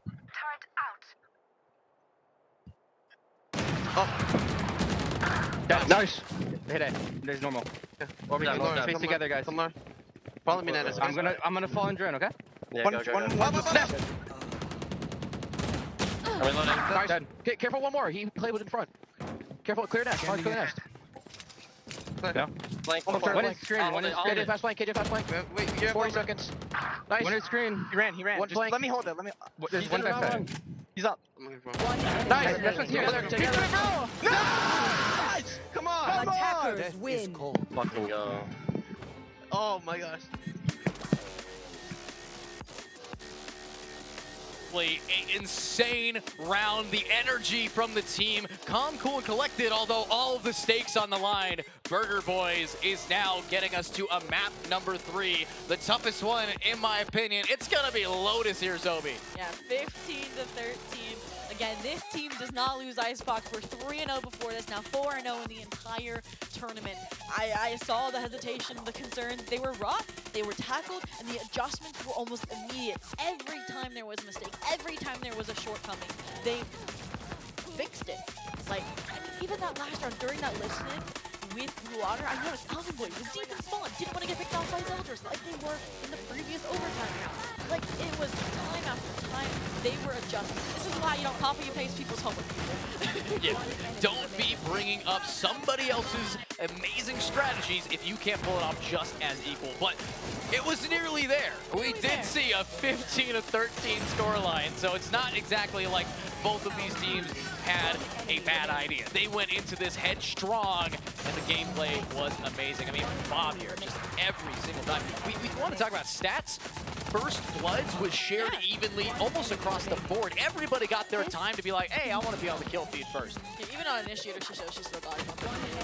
So it shows the flexibility this roster has to cook up their own competition with a little bit more time. Like we said, Ascent, Icebox just re-entering the pool before this tournament. They're going to have a lot more time to flesh out what they want to do. And this is going to be a really strong for a Blue Otter map moving forward in other events, in ECL. But for now, it goes unanimously to Burger Boyz after this overtime dominance. Yeah, and I gotta ask, have we found a match for Bonnie? Zeldris and Bonnie both times 6-6 first kills. That's the kind of opening that matters for these players to lock this in. And I gotta hand it to him, Zeldris just kind of flexing today. Yeah, no, for sure, right? They were kind of quiet. They're letting everyone else take the cake, the spotlight. Now that it's a grand finals, it is all systems going in their home environment, right, of Vegas. And then we also pointed out Alvin Boy and Shantex. We thought Shantex would outdo Alvin Boy, and they were about equal across the board. So heading over to Lotus, a map where it's going to be high expectations on your Sentinels, their ability to anchor sites. Again, I said it. I thought each one was going to win their map pick, and then Lotus would decide it all, and I couldn't call that. Yeah, I mean, I would not have anticipated that after a huge comeback here to really just say, I want this 2-0 from Blue Otter, that they didn't grab it. That's the kind of just confidence that Burger Boyz had to bring. But Burger Boyz, when we flipped to their cams, when we saw what that energy was like, they had a nervous look on their face, and it's not going to be easy to wipe that away. No, for sure. And we talked about it, I think on the desk, they said that they felt that Burger Boyz, because Icebox was their map pick, because they would be leaving a win coming into Lotus, that they could carry that momentum forward. I'm just worried because, again, yes, there was a break between semifinals and grand finals, but Blue Otter, again, got to sit there, got to rejuvenate. They went from back-to-back games. And while it's not a best of 5, it's still going to wear on you having this many maps in quick succession in such an intense competitive LAN environment, surrounded by an audience, lights blaring at you. Yeah, and honestly, now that map 3 is going to be Lotus, I really don't know what to expect after watching map 1 and map 2. So I'm going to send it to someone who can. We got Keg with our analysts. This is good. Yeah. Just take your hand. It's We're ready. Hello, hello. Congratulations, Blue Otter, for winning Spike. Wait a minute. They almost won it. Rush A, huh? I think I've seen that strategy before. Style. That was what my prediction was. Man behind the camera. I predicted it. I knew they were going to do it. You know, it's Icebox winning is not a bad thing. So it's maybe not the craziest prediction, but I'm happy we're here. I'm not going to lie. That map, they went I think 11 out of their 12 rounds on attack. 11 out of 12. But now we get to go to Lotus. We expected Burger Boyz to win Icebox. We expected Blue Water to win Ascent. We're Topsy-Turvyville. And now we come to Lotus. That's Vegas for you, baby. Yeah, no, it's just like the coin flip bracket. It's a BO1 on Lotus all of a sudden. It's a real gamble. Yep. Well, we were all set up and ready to do the interviews at the end of the series, assuming that Blue Water would 2-0. Not the case. Both teams did not win their map. No, they won the opposite maps. They won the opposite picks than we thought that they would originally have. But now I have to ask, Style, you look at this game at an iodic level. I know Ascent was not your favorite, Yeah, I didn't like I didn't like Did Icebox. Icebox play any better? No. Huh? Well. No. All right. Actually, I was okay with the way that Burger Boys played it. I always knew Burger Boys were pretty good. You were talking about the mid lurk and how you need to manipulate the rotates, and that is true. The issue that Blue Otter was struggling with that map is they were deploying the Viper wall towards A, and they were 5-manning A 11 out of 12 rounds. They did it once. They used a different variation where they had the 3-man A start, and they had the 2 people lurk through the Viper mid orb. That's a very good strat, and it's a good like thing to do for sure. But the problem is their Viper wall was A every single round. So Matt just sat there on B, looking at B main and goes, guys, I have all of B. You can play 4A. And that was the problem. Blue Otter, it was working initially. They went up, I think, 3-0. But very quickly, Burger Boys realized they're just coming A, guys. They're just going A. And they just started walking into a stack after stack after stack. And the game was an incredible game from Zeldris. He was able to keep them in it, but yeah, I don't think it was that well played from Blue Otter. The game is closer in score than I think it was in reality. Yeah, and that does show along with some of the score lines. You see, no one on Burger Boys was playing exceptionally like above the caliber of the match, but everyone was on top of it. Everyone was doing their job. We definitely saw a lot of flashy plays out of Bonnie. That one Jet Knives towards the end of the game to bring them into overtime, taking out Zeldris with the op over screens. Complete game changer. It helped layer Nanners into getting his ult, which helped snowball the very next round. Complete change of pace in that game. Now, I will say, while you were correct in your prediction on the rush A 12 times, I was correct in mine that Bob was going to get a little more active, but it was on ISO. I wasn't expecting the ISO. I wasn't expecting it either, but it's nice to see that Blue Otter does have that capability to run a non-standardized comp and just throw a team off their balance and really take the brawl. And Burger Boys had an amazing showing all weekend on Icebox, and to go to overtime against one of the most notorious Icebox teams is a pretty good feat, in my opinion, for Blue Otter. Yeah, no, 100%. They were able to get it done. The plan, maybe in my mind, in my theory, and my strategical thought process of the game, it wasn't great, but they were getting it done. The game isn't always clean. You have to just win gunfights at the end of the day. It's attack FPS, and they did do that pretty well. Zeldris played fantastic himself, and now we go to Lotus, and everything's there. It's a BO1 for $5,000. Absolutely. Oh, $5,000. That'd be nice. Now, I'm very interested in seeing what the Burger Boys comp is on Lotus. Yes. I have no clue what they run. I've seen firsthand what Blue Otter has run on Lotus a few times. Breach. They typically run the Teo Breach comps. They will standardize it with a Vise. They love to do this push pull, grab some C control. Typically we'll see Shondex towards front B a lot. Wonder if they plan on changing that, but I'm very curious to see what Burger Boys will run. I want to see, because we've seen them try to run in a standard-ish Ascent comp. That didn't really work. Then we saw them run their off-meta Icebox comp that they have been strong with. I wonder what you think, Sal. Do you think they run a more standardized comp or run what they're known for? I think they're going to play Teo Breach and lose. I think they're going to play Teo Breach and lose, and I think this was your original prediction too. Yes, right? this was. Yeah. I'm pretty smart sometimes. I've noticed. But I think they're going to play Teo Breach and lose. That's the honest truth. I think they're going to play Teo Breach into Blue Otter, which you were saying is a fantastic team when it comes to playing these standardized comps, these comps that are quote-unquote meta. And Burger Boys, they're good at the random. They're good at the scrappy. That's where they excel. I want to see them, if they want to win this game, I want to see them run, I think it's Gen G or T1. No, T1. I want to see them run T1. I want to see them Raze. I want to see ISO. I want to see Omen, Sova, and I think it's Cypher or Vise. Just something very punky. I want them to play something that forces them to make the game scrappy and reactive, because that's what they did well there. It was in the clutch moments, in the moments that were high in stress, high in, just everything. They were able to come up on top, and shout out to Matt specifically. Doesn't get his praise normally, but what a fantastic map from him at the end there. I don't know what his stat line was, but insane rounds at the end. Absolutely. I mean, we saw multi-kill after multi-kill. We saw Matt almost take a 1v5. Who would have thought? We saw Alvin Boy in the overtime bringing a 2v4 down to a 2v2 where they stuck the bomb, even throwing his life out the way to let Matt stick. I mean, that's a team that thrives on that, and especially like if you watch them on the stage, you see their energy. They love those scrappy fights. At the end of every round where it's about 4v1, they get the kill. It's a nice, the fist bumps. When it's a scrappy team fight, 5v5, and they come out on top, everyone gets ecstatic. They totally have the momentum going into this next map. They're super pumped. I can't wait to see what they do, and I can't wait to see how many clutches, multi-kills we see from that team. Do we go into overtime again? I don't think we go into overtime. I think there will be a very early pace set by one of the teams. Ooh. I'd like to see one. I think we're gonna see an early run from one of the teams. We might see a Thrifty. We might see Blue. I could see Blue Otter easily grabbing a pistol round and seeing Burger Boys take a Thrifty. They could ride that for 6 rounds. Could go the other way, but I think early momentum has to be established for one of these teams for them to take Lotus. We've seen both teams have early snowballs against them too in this tournament.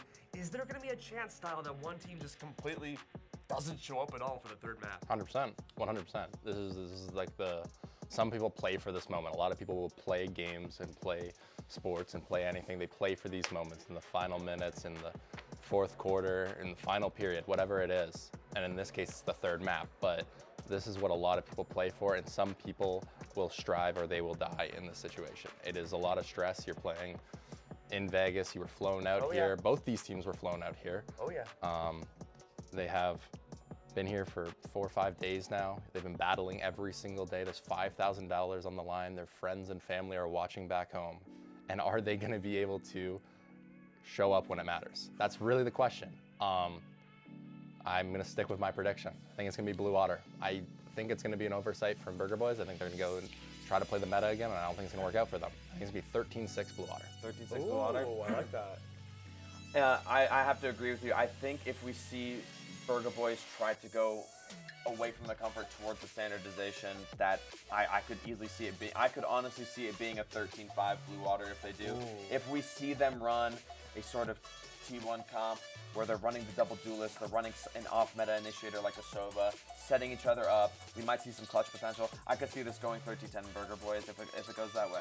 Yeah, that's my prediction. Who are your top players on each team that you think is going to succeed the most in this final map?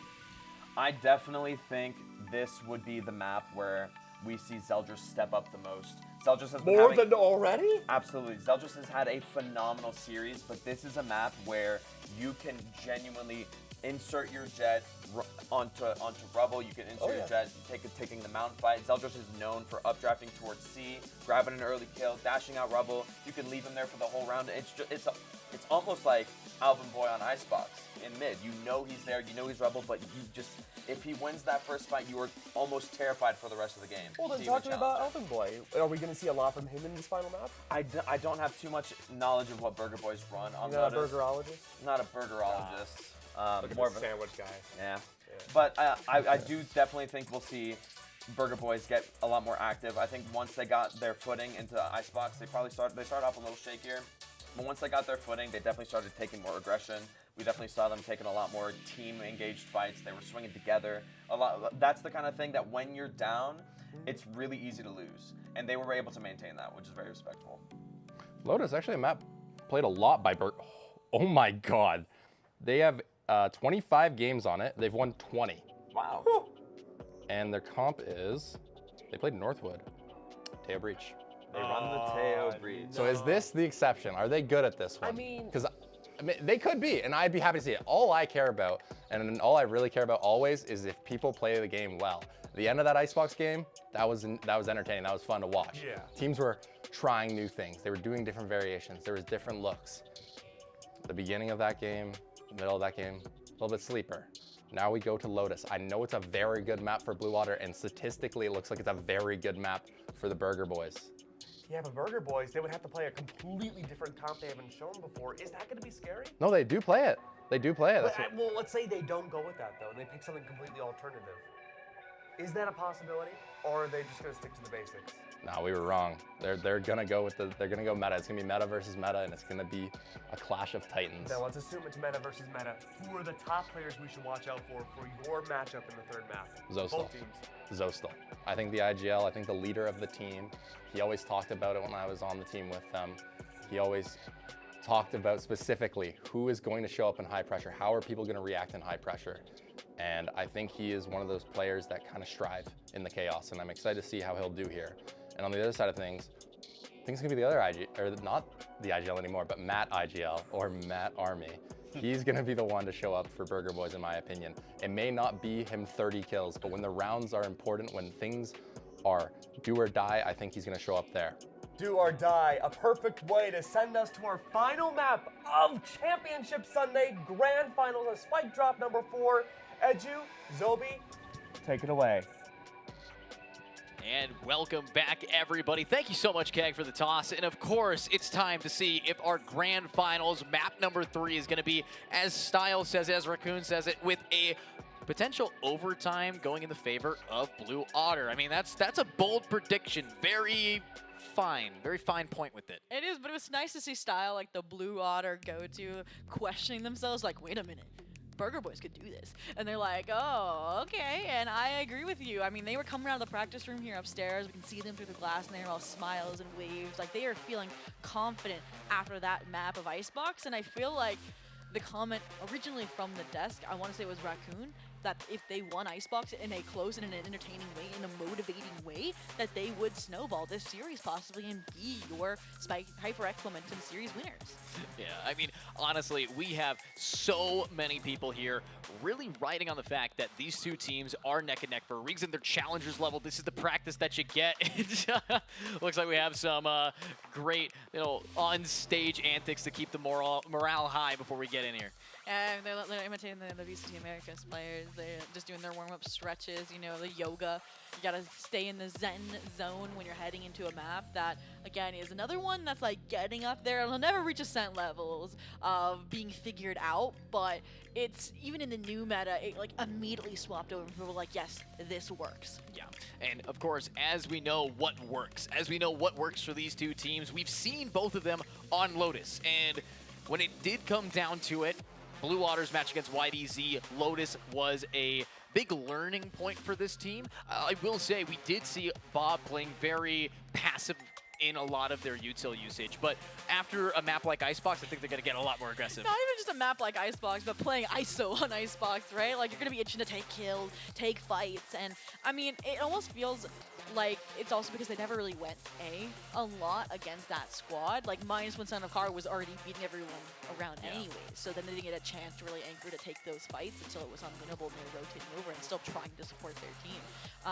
Aside from that, I think who I want to see the most for and who I think we're going to see a big turnaround for is Matt. For two reasons. One, your Vice typically starts out on the C. You're going to see C hits inevitably. It's no A-site simulator where Matt never got to see a single player the first half and the defensive half. And also, how many Matt lurks are we going to see successful? I mean, this squad is no YDZ Infinity, but come on, that was lethal. Yeah, Matt lurking up a single time is all you need to know that it's not safe here anymore. Your spawn more like Matt's hunting grounds. And looking at what we have seen from Burger Boys on this map just in the semifinals against a really solid team, and you talk about lurking players, they managed to do it better than Moose. They managed to shut these players out. So, as we know, when it comes down to Lotus, it also is about splitting up those resources, being able to focus on that C retake, A hits here, and making sure nobody gets B for too much free. We've seen a lot of these teams popping ultimates just to get their one picks. I mean, Zeldris and of course Bonnie, they just want to get rid of a player if they get that showstopper. And that was something else I really want to get seen cleaned up actually by Blue Otter. Again, better team. I think that's why this didn't have as big of a repercussion, but they were using ults a little bit too sparing, or like too invested at times, right? Like the Armageddon mistiming when they didn't have enough information on if they were actually in Blue Room yet. When you were, rolling thundering a singular person over towards C Mound that had just one weapon, like a small weapon. I think it was a sniper rifle, right? Yeah. Those are things where I want to see them have bigger boom or like bigger bang for their buck, because you mentioned resource management. It is sometimes going to come down to the ult cycles and which one aligns better with how the rounds are getting delegated. Absolutely. And of course, if you guys are still watching with us at home and are excited for our matchups, if you guys have done your predictions and know which team you think is going to be taking it, after that Icebox, I'd change my tune there. I can honestly tell you that both of these teams are going to be still bringing their A game, a potential for overtime because of how Lotus is formed, and more likely than not, this is going to be a mirrored team comp because both of these teams have proven to love the meta and want to prove that they are just slightly better at it. We've talked about the lasting impact that some of the swaps from going like a map like Icebox to Lotus will have in terms of how we think Queen Bobsta will play, how we think Matt will end up getting to play, and hopefully change for the better. But what I need to see also from the squad is, okay, we had the rush A mentality. Congrats, Dahlia, guessed that correctly. And I need to see them do that on the defensive half. They need to take that space aggressively. I mean, Bonnie? Yeah, I think they can aim just up there with Son of Car, and Son of Car was consistently punching through it, but we never really got to see Zeldris get ahead of that. They never like set up and held that space, and I want to see them successfully do that so they have a defensive kind of pillar. Yeah, I mean, right now when it does come down to Bonnie's playstyle, a lot of the time here on Lotus, you were not seeing that explosion that Icebox gives. The high-low definitely still works for Bonnie. It's just the problem is when it comes down to the B site. Bonnie has had weaknesses there, and that can be exploited. This is true, but I mean, there's 3 sites for a reason. You get to choose to go to the 2 others. And I feel like that was something that, you know, Burger Boyz was good at and was identified, is they know when to quit. They know when to change things up, like, immediately. And I think that's why they were able to string together a comeback with very little room for error that late into Icebox. Was as soon as a mistake was made, that box was ticked, they never did it again. Yeah, and that level of adaptation on the fly, that's what both of these teams have been able to bring. And you look over at that Icebox, adapting to Zeldris' up, adapting to the fact that mid is a no-fly zone. The only time we saw it get pushed is when they had to do a gamble like it. And it paid off for both of these teams when they managed to actually do a commit like that. But it's a lot of walking on eggshells here as we're getting into this match. It's a lot of, you have to take a deep breath and be able to really lock it in. And of course, keep up your Momentum series at the Momentum series here for Spike Drop Season 4, which no matter what, within the next hour and a half, we are going to have a champion. This is the true. You wanted to go the distance. We are, in fact, going to here on Lotus and talking about what we expect out of these teams. I want to look at the pistol rounds. Yeah. Blue Otter has been dominant on them.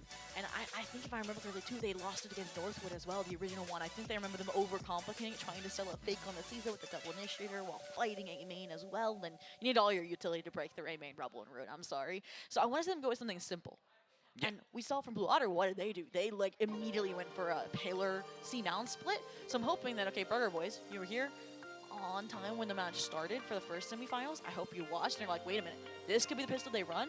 Let's avoid it. Yeah, I mean, when it does come down to those pistol rounds, I will also say Burger Boyz, neck and neck. It was always 4 players down on either side, came down to a 1v1 without fail. It's just when that 1v1 happened, I will be honest, Blue Otters, very confident and works better under pressure.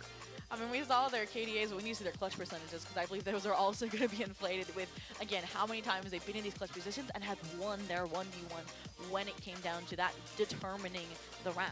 Yeah, and, you know, let's talk about Blue Otter coming out of that group stage. You know, who were they facing off against to kind of warm them up to this event? And I'm going to be honest, they had it easy against most of the teams in here. They were leagues above the next seed below them. And, you know, we looked at that KD. They went off against Battle for Pass, you know, a team of very young, enthusiastic players, but reasonable competition early in the event.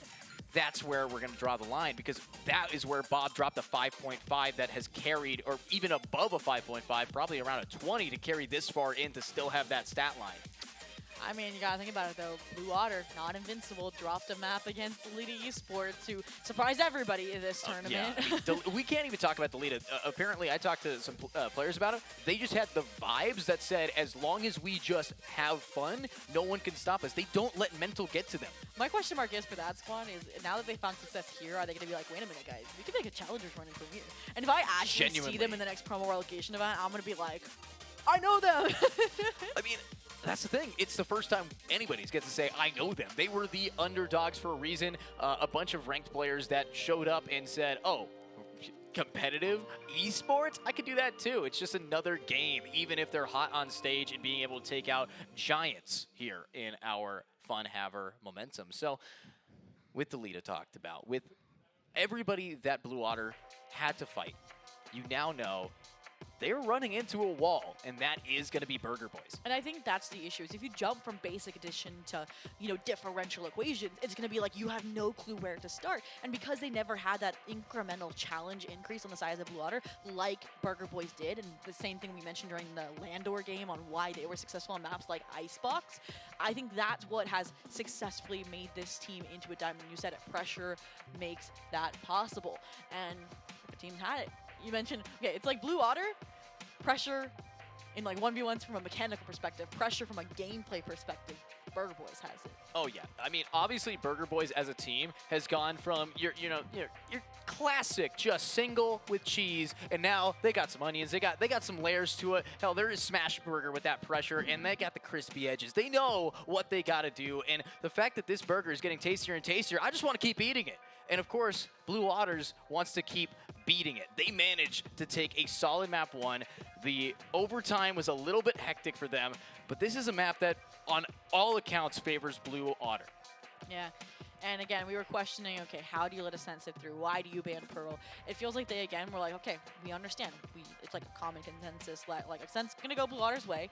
And you mentioned that, I think, when that game was winding down, it's like, okay, look forward towards Icebox. That's your pick. That's your zone. And while it was dicey just because of the strength, the power level, the starting point for Blue Otter was so high, it still prevailed, the experience. Yeah, and the experience on a map like Lotus, if we're going to talk experience in tournaments, Burger Boys does have that level of, we've played against a lot of these teams before, we're going to be seeing them again anyways, so even if either of these teams walk away with a little bit of a footprint on them, we'll still be knowing that they walked away with an insane amount of research and tactics against what will be the next Challenger season. So it is like, we're seeing so much great gameplay.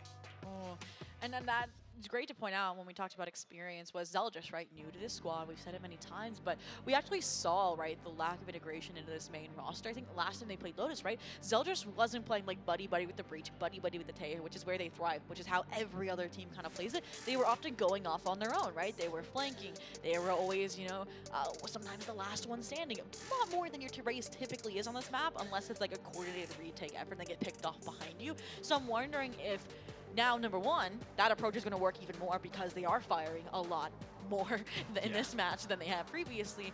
Or if, again, stronger players like Matt are going to be on top of it and Zeldris isn't going to get those kind of opportunities. Yeah, I mean, at the end of the day, if you give Zeldris an inch, you will be taking out your team. That is how this team works. So it's about how many misplays can you make on a map like Lotus where, unlike Icebox, where you have a cluster of players duking it out blow for blow, a chunk of teammates gone, after every little skirmish, Lotus is all about the individual. It's all about these lurking plays, the splitting up because this map thins the defensive side, thins the attackers if they want to default. That's the level of change that, yes, benefited Burger Boys in Icebox, but it's going the opposite direction here when you have a player like Zeldris who can just be good for his. All right. Touched on Zeldris, what we want to see from him. We touched on Bobsta. What about Zeke? They've been like a consistent pop-off player, right? Like every single map, it's multi-kills. It's, you trust them to do their job, get theirs on their sites. If they're going to be swapping over, right, to a potential Taeho here, how is that going to fare?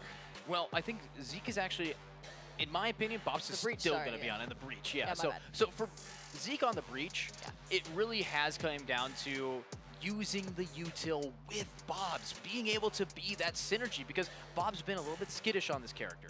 Even with that ISO boosting the morale and boosting the I can swing those, now you have to be able to say, I can swing those because Zeke is with me. And Zeke is that enabler, is that initiation for this team. And right now, we've been seeing really solid flashbangs, but it's the stuns that haven't been punished on. A lot of the time, people could just walk away from that. Oh, speaking of enabling, right? Nanners, going back to that support role as well. No more ISO, no more double duelist, ideally, unless they change something last second. As we're ready to jump into Agent Select, it should be that Breach here. And I mean, over on Haven, right, previously today, they were, I think, putting up better numbers than they were on the ISO, which is insane to say after what we saw on Icebox. Absolutely. And with Burger Boys, going with Alvin Boy again off of the Sentinel. We've been asking for it to stay back on the Sentinel, now here with Omen. It's a comfort. And it's not fractured, so we're not going to be seeing any of those crazy whiffs. It's honestly a map where verticality matters most on places like Rubble and A, and that's where Alvin Boy likes to play. Oh, I think they're going to see more on the C side, right? Drop you a side smoke. You talk about slipping in through the cracks like they've done time and time again. I could see them so like slipping in, waterfall, wrapping around Ben, and finding some insane kills off of their own smokes. But aside from that, we get ready to jump into our final map. Let's take another look at the crowd here gathered for what, no matter what, will be the final map of our playoffs bracket. And we get some new drawings. Look. Blue Otter win. Now people are changing it out here. And let's see it. It's going to be by talent, I guess. But this is it. This is time to shine. If you're a Blue Otter stan, a Blue Otter fan, it's now time to see if your team is ready. We do have our analysts in the crowd as well. Let's see if the prediction from them is going to come to fruition, or is Burger Boyz just going to be a completely different beast? Now I want to see a Burger drawing the halftime. But getting back into the action, it's a slower start, right? From the side of Blue Otter than they did last pistol. Again, they can't spring the same plan twice, but you can't place your Cypher on A unexpectedly and still have heavy pressure behind Zeldra's pillar. Yeah, already very aggro here, and the long distance is going to be able to spot out. No real damage too much here. And yeah, that kind of information, it's a given at this point. They need a little bit more. How many? Just one isn't enough. And do you see how 3 players were there waiting to, with open arms to respond to that pressure? Again, that's the result of knowing what Lotus looks like for Blue Otter. Yeah, Zeldris having a little quick aim labs warm up against that bot. Will be using their nade to try to push back against a potential team. And without that nade, we're going to have to rely on Queen Bobsta. I mean, that's no utility. You can also rely on Zeke, right, and Spawn. That fault line really, really long here. Would probably stretch all the way to B main at this point. Contact, though. I like how Zeldris is playing more reserved here, just waiting for the confirmation. That's going to come inevitably off the salvos, off the cover. How, you know, steadfast are they going to be? Are they going to let 30 this seconds left away, or do they fight in before the spike? They're all lined up there here for Zeldris. That's one, and that's going to be another pickup here as 2 are down, and that's Matt only up for it. It's Bob, 1 versus 1. Spike has fallen. B. And they just need to find this pick. They just need to do it, but with 15 seconds, Bobsta has to let Matt push them, and Bobsta goes down. Matt takes the pistol. Everything in the world has been righted. Matt won a clutch, Burger Boyz won a pistol. Literally all the wrongs that Matt was facing over on Icebox have been swept away. Like, that was perfect how that pans out. We talk about mental, we talk about, again, what was gonna funnel over from how the previous portions of this series went. And like, that is the best way this could have started for Burger Boyz. Absolutely, and now, as Burger Boyz takes the pistol with a triple kill from Matt, that's gonna be a hell lot of orbs. They're gonna try to get these ultimates on the board as soon as possible and start fighting up here. C-Site getting aggressive by Mound. I mean, Nico, might as well throw numbers. You are all stunned, and I mean, blind, nearsighted. It's like you cannot even fight forward past this one guy. Yeah, so much utility. It got loud in this game as everything is getting pushed back on, but this is the aggression that we're going to be seeing from Zostel, completely punished by Nander's game sense, and they want to find more, but nobody's on the lurk, so really they're just fighting here to see who falls first, and right now, it is Burger Boyz just getting away with murder. And again, they're waiting for Blue Otter to take the fight to them, which is, again, how Blue Otter has navigated this map previously on anywhere but a main space. So you already lost Zostel, you lost your smokes. It's going to be hard to retake if the pivot comes All missiles away. Taking away your smokes. Yeah. Bye-bye are the time that we can have Alvin Boy being able to just cover up, but at the end of the day, it is going to be a free A point. And with this sight down, what's the plan? That spy cam, Weapon right, here. that was on the A side gets destroyed. You know what player's there. 30 I was hoping seconds they maybe left. would save it, right, for that post-plant information for a retake attempt, but utilized early means you have that proactive rotation. You have the players there ready to fight. And this Spike could planted. prove successful then to give them some time that they need to navigate this situation. I mean, lots of Burger Boyz are operating on the same wavelength as Blue Otter, only having the Sheriffs, but it's Bonnie with a Phantom who might be able to find more value, but at the end of the day, if Zeldris cuts the distance, it's not going to be able to do so much, and that's going to push these players back. The flash is here, and bye-bye Zeldris, bye-bye Delive. 2 are down. Matt now here to stop the defuse, and Zeke trying to bait it out with 10 HP, and the shot whips past the shoulder. not clean, but it gets the job done. 2 players walk away. Nanner's there. I needed to see a POV of them because that guided salvo, right? And that player model, like being as big as it is, it had to be like the smallest of corners that they were able to stick it out in because again, the guided salvo was a raid. It should have cleared out the corner while also simultaneously splitting up those players. Yeah, and now here is Burger Boys for the first time in a while being able to take a solid lead with Matt undefeated, still 4-0, trying to see if they can keep it up. Nice. Let's get a listen in with Burger Boys. All missiles away. Omen TP day. Rocket's day. Omen TP day. Omen TP. Careful right. Is that you, that TP? No, no, not me. Omen's C. Locating targets. Okay. Move. Okay. The trip. The YDZ trip. He might be in the top. I'm gonna run away. Pillar. Wait. I broke trip. I'm going up. Oh, he's close. Ben. Blind. He's blind. There's a lot rotating through B. Water. Smoke it upside. A lot water. I see water. Okay. Live, guys, live. I have a timing. Just Full it. Make noise for me. He's in the, like they're in the fighting. smoke, I think. Okay. I'm stunning water for you. Yeah, Stun water and stun. tap. I can't tap. No, I'm 1 HP. Okay. Nice. I'm living. One more pillar. I'm flashing water. Not ready. One enemy. Nice. One. 3v1. I'm holding. Just hold I'm on. I'm running up the plant. Go for it. I'm holding smoke, guys. Come on! Let's go. Oh, you like how I walk in there on this You're guy? good, Like, come Alvin. on, You're what is good. this?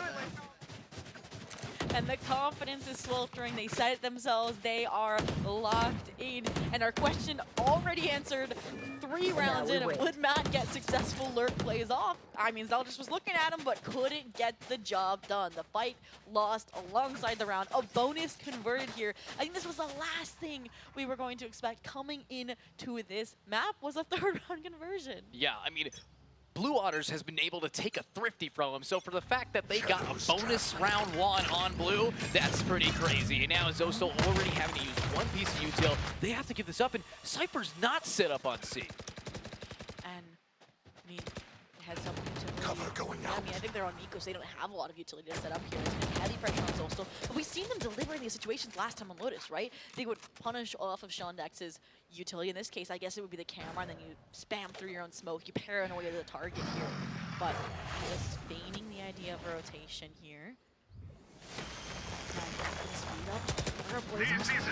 Huge blind though, comboed with this ult.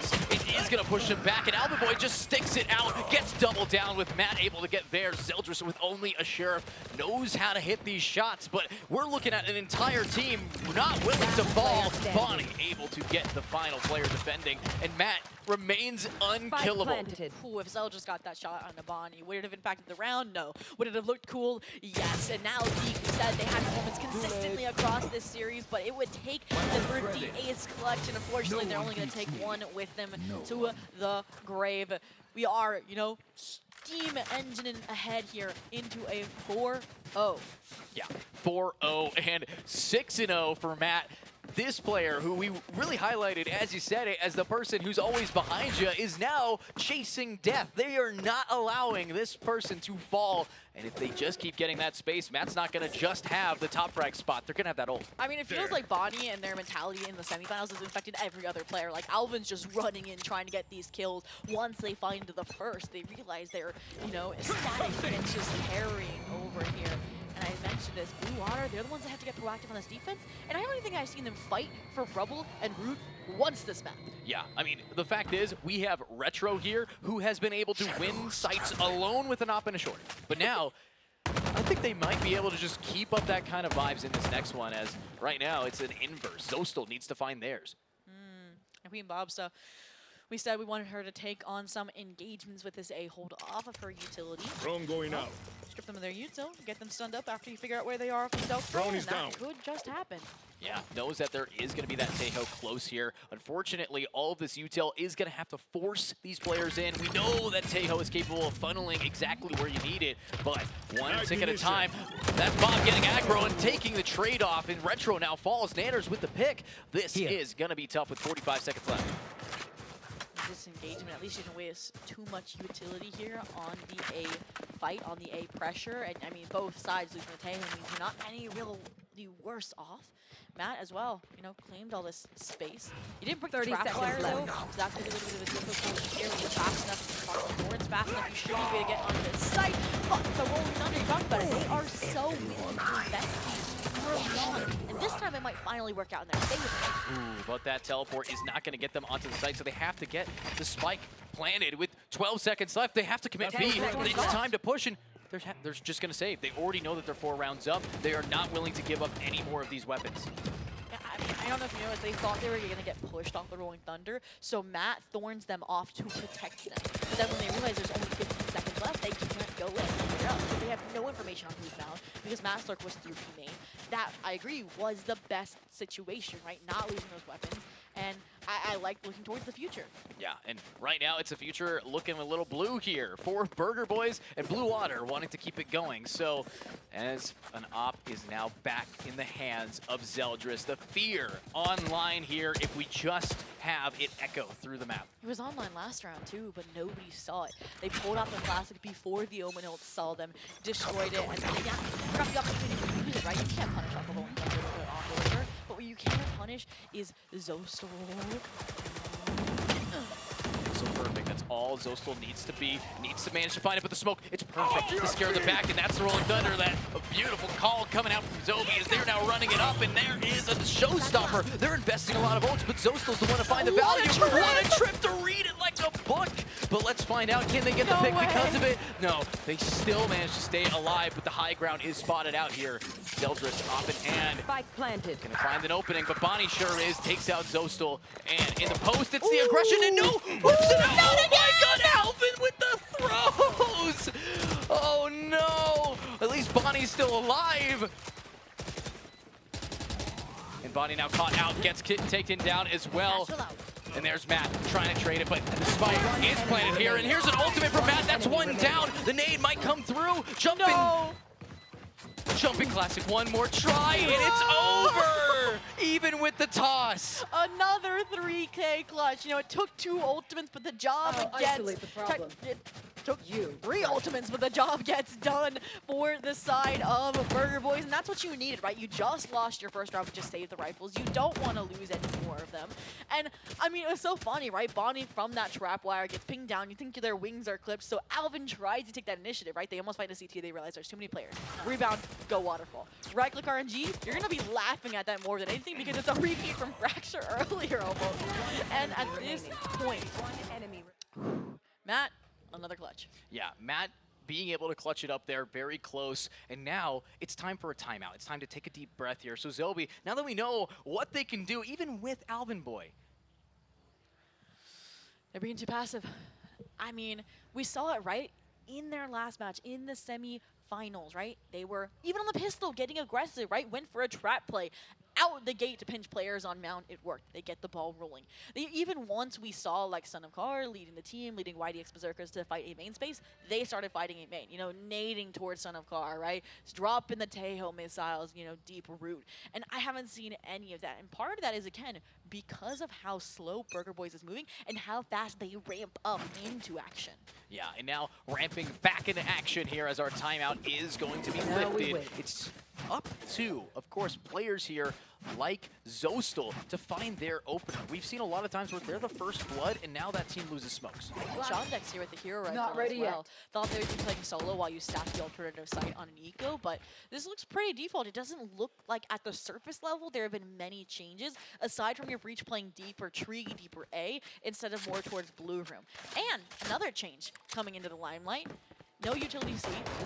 The cam's so deep that it's a proactive rotation to A from the players on the C side. Yeah, Bonnie, though, immediately taking out Bob, looking to find some more, and we still have that hero rifle that isn't going to really connect. Ooh, and I don't know if you saw that stealth drone on B that didn't see Elders, but it doesn't matter. The enemy's right in front of you, nearsighted and still swinging. And that's Shondex being good for theirs, and the stun connects it. This is going to be a thrifty, but Matt is the last person standing who has yet to fall 9-0. Has to just keep it. This could be the end of Matt's spree, and it will be. Blue Otter getting one on the board. And I mean, sometimes it's an FPS game at the end of the day. There is nowhere where Zeke should have gotten to there, and yet they do. And then I talked about that proactive rotation and the hero rifle. Well, when they meet together, you get kills from Shondex reinforcing Zeke. Is that a plug? Are we getting a plug in the venue right now for Raccoon? I mean, they're now this on the desk, and why not? Yeah, let's get it. Also, 100 gifted right now, please. Yeah, Funhaver GG. Funhaver.gg, which is where the clips are, and it's where you're going to be watching this back. If you ever need a VOD review, which I think Blue Otter definitely wants to after this first 7 rounds. I mean, job's not done yet, right? They win the round following the timeout on a Thrifty as well. Zostal has been in this position before. The deep trip, they got a 3K off of Shondex's utility. Can they do it again? Fueled by Burger Boys and their eagerness. And now, eager to execute. Smokes are popping up here by Zostal. A blind is ready, and this time, their teammates here to swing. If Shondex can play off the util, it's going to be looking a lot different. But we're not seeing that crazy trip that catches off the high ground raise this time. But are we going to be seeing any flanks? The answer is no. Vi's locking it down with Matt. And 1 minute on the clock. And I love this play, right? Zeldris the pixel angle, so even if they don't hit the shot, you're expecting them to that means there's a trip not a trip on the site. And this is interesting. You recognize that the site doesn't be destroyed, so you're paranoid anyways, but it's a trade-off. You lose your life as a result. Did you see that read from the breach and the showstopper to come out? They completely read this team. There was nowhere for Zostal to go, and now it's time to take the site, but Shondex is still here. This time the pixel perfect with Bob able to keep this team completely in control. And all that tells me is that Burger Boys did their homework. 30 seconds right? left. That was a picturesque mirror play of like the round I laid out, where Shondex's utility propels the team. And now, Retro. Timing. They have no idea that this player's still here. And hello! That's going to be a nice, clean frag. And Bomb is actually big. This here, the spike is free. It's all for the site, but Zeke is good for 1. The stun's online, and Nanners gets another. It's all cosmetic here. But will Retro touch it? Has to grab 1, but there's 30 seconds left on their util. They have to swing it, but it's not halved. And they get it for Retro! And the celebrations on a stage. Everyone just, you know, shaking their fists like, yeah, keep it up. And I mean, you can hear the players, maybe even in the audience, starting to get swayed towards these underdogs. And I mean, at that point, right, that felt like due diligence, right? And Air's like, Zeke, if you can get 2 kills while fully nearsighted by a paranoia, I can get 1 while stunned. And that's exactly what bought that time, because like you mentioned, Retro didn't have the utility. Zeldris also, maybe there was a lack of comms that they could have stuck into half there, but bygones are bygones. Burger Boys has to be kept off of a 7th round here. And finally, maybe productivity I've been asking for from Bobson with the Armageddon. Let's see that proactive game plan. The blind, the stun, but it doesn't actually land. The blind, Retro does it again! Doesn't need a C to get 3! And Shondex is here, able to grab Matt's lurk, but it's still gonna be C site. I mean, Armageddon's late at that point, right? They're already through. They've already gotten the site control. They've already cracked this round wide open. And you look desperate, Zell, just swinging out solo that dark cover, not waiting for the rotation of Shondex, who's now left in a 1v4 clutch. I mean, it looks like Retro toggled jet mode again, like they said they did earlier. Yeah, and where you looking, screaming through the halls, it's gonna be a 2-7, a 5-round deficit. I think Matt has died twice, and it's the only 2 times that a round has been won. This is the kind of play that is locking it in. Hashtag Alvin win. I mean, what are we looking at right now with an insane change of pace from our last 2 maps? And I'm sorry, Matt deserves it, right? They never hit the B side because of the A-Take simulator on Icebox. They were hungry for kills, hungry for action more than anything, like the opportunity to have impact. Because when you're in these 1v5s consistently, you feel helpless. And now they have taken full control. And that looks nice. Wait. Oh, but the pincer. Wait, where are you looking, getting the utility out like that? Counter-ulting here to cut off everyone behind. Alvin gets it. They're executing any kind of pincer maneuver. Alvin with the triple, the round's done. And if you're Blue Otter, you can't take another timeout, right? You can't waste 2 in 1 half. They might just have to ride this out, cope on the attack-sided nature of Lotus, and try as they might these last 2 rounds, right? That was an eco. Granted, Pincer is a great attempt there. Utah was on point. Nanners was lucky to be alive. But the retaliation, right? I mean, that's the quick-witted thinking, the lack of hesitation that we need from this squad. And, I mean, I wouldn't be surprised if we don't even get an 8-4 here. Could you? Yeah, I mean, if this goes to 10-2, we have seen comebacks before. But it's going to be tough. Operator? And it's up to the buy, of course. An op now online. Zostal trying to get aggro here. We need to keep that smoke player alive, but the counter stun, it's a massacre! Zeke and Spike Zostal down taking out A. Retro and Bonnie, the people who have been fragging. Now, I'm not going to say I said I wanted them to fight for man control, but I did, and they are winning it this round for Blue Otter. Now the question is, okay, Burger Boys, when they lose an advantage, they're good at recollecting themselves and coming up with another plan. But I think the damage is too severe this time at you. Yeah, and now they just see that off. Alvin Boy not really going to want to opt to pick it up. The rest of the team back on B. And this could be a post plant where an op can't be used. Launching thorns. Would be true. Thorns activated. They got a buy. They don't need to recover an operator here. Matt, though, you mentioned it. If they are alive, the round truly is not lost. Dodge the flash. The paranoia coming in, I think, from Root? Yeah, it's just to try to slow people down. It came here from Alvin Boy himself. Yeah. And there we go. Zeke being able to execute Matt and an ultimate to try to get some more information. The stun's a bit too unreal. This time not cosmetic, because Alvin is good for 1. But can Alvin be good for 2 more? 8 rounds. The TP, 4 bullets. And that's Bob online. We will not be seeing a 10-2. And this is going into last round. Did you another think potential I'd let this thing go 9-3 off? curse in the cards. And I mean, if I Last am round in the half. the side of Blue Otter, I'm probably just gonna fight for main control again. Like, request that battle or that Burger Boys make a change or have to battle into it. And last time, obviously, it went south. I think what happened there was Retro, right, had the trial version with the jet mode and activated it after that subscription expired by buying the operator, but it was a little too early, maybe a little bit too eager, and it got punished. Yeah, and now will we see Burger Boys finally punished in the last round here as Utility Dumps coming on in. We'll try to get Zeldris in an off-key position. Maybe a pick here for Retro, who, surprise, surprise, is our initiator. It looked like Raze wanted to get proactive, Zeldris wanted There. to take the duel, but again, the protocol, Feeding target. space clearing, too effective here. Retro, patient, drone duration cut to half just by those Razor Vines alone. Shondex, creative with the trip fire.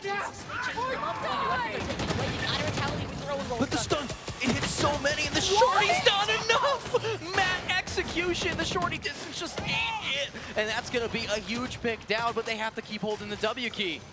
And I mean, I understand, right? Like, that would keep the players at bay, but I think you just cut it there and hold where you are. You don't push in after you've lost your weapons, even if they are stunned, right? These are players that have high first bullet accuracy against your classics. And I mean, at this point, you've lost, I would say you're lucky you only lost 1, right? You lost Zeldris, but you also lost a lot. Oh, hello. What an ultimate to get immediate information onto Bob, and the execution comes from it. That's what we need to be seeing here, but Shondex blinded out. Might get the tap, but it's Alvin Boy we talking about. That's going to be able to push him back. Zeke swings, and Zeke gets knocked out of the park. A flawless round. And every time that the Seaside falls to Burger Boys, we're seeing lone Switching Blue sides. Otter players try to fight in alone instead of wait for their counterpart, wait for like a 2v4, 2v5 attempt, which we've seen in pro play get converted a lot. And the one swing dry is never going to cut it in these sort of situations when you're down and out. Absolutely. Now, with the side swapped, we can guarantee welcome to a 9-3. Welcome to what some people view as a curse, another a blessing, and some people don't follow the rhetoric. Are we going to have this be a complete change of pace here for Blue Otters, or are we going to have to find another team to lose? Back to it. Brutal, to say the least. You know, a flawless playoffs run up until this point. Only dropping the 1 map in the roof estate. And let us see. Pistol round, first one at the Burger Boys. Can Blue Otter, I mean, that's like you have to win the pistol here, right, for the 9-3 curse to come through. That, or you get a second round ring. And with Retro getting pinged down like that, it's a good start. Very clean start, very slow, methodical, but trying to bait out that wall. And you get executed! Oh, the movement from Zeldris, what once was flawless, unfortunately has found a few. Time to go back to basics, practice your jumping. But now, practice getting jumped here as the attack is getting a little bit aggressed onto by Nanners. Thorns are live, but B open, and that's going to be another shot for Alvin Boy. A dink coming through. The blind will be online, and Retro executes 1, and that's Shondex finally being able to find 2.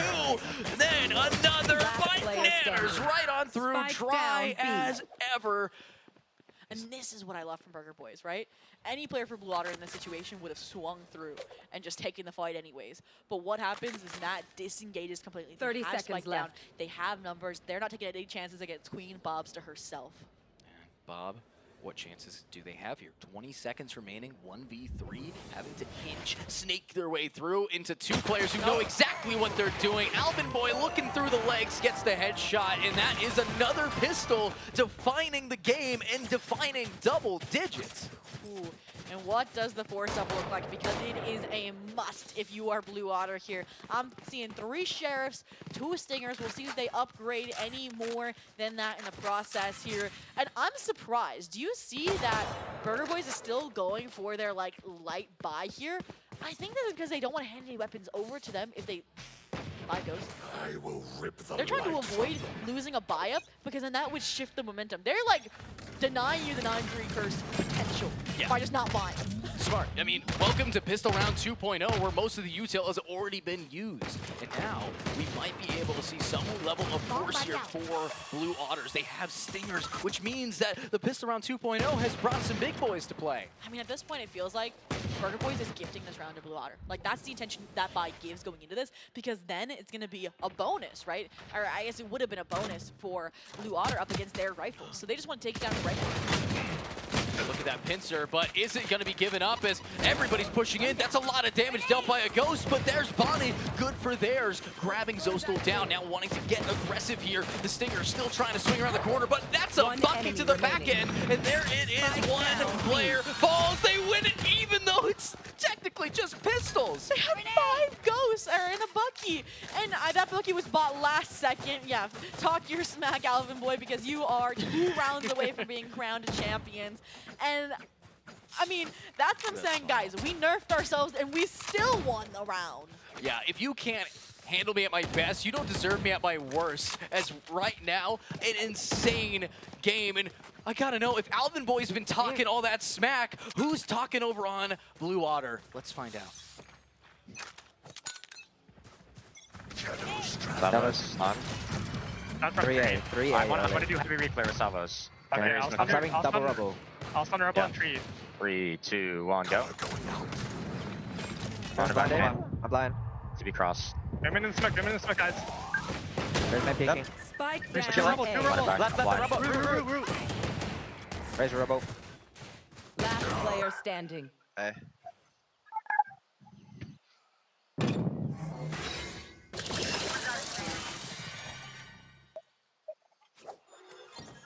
Careful now.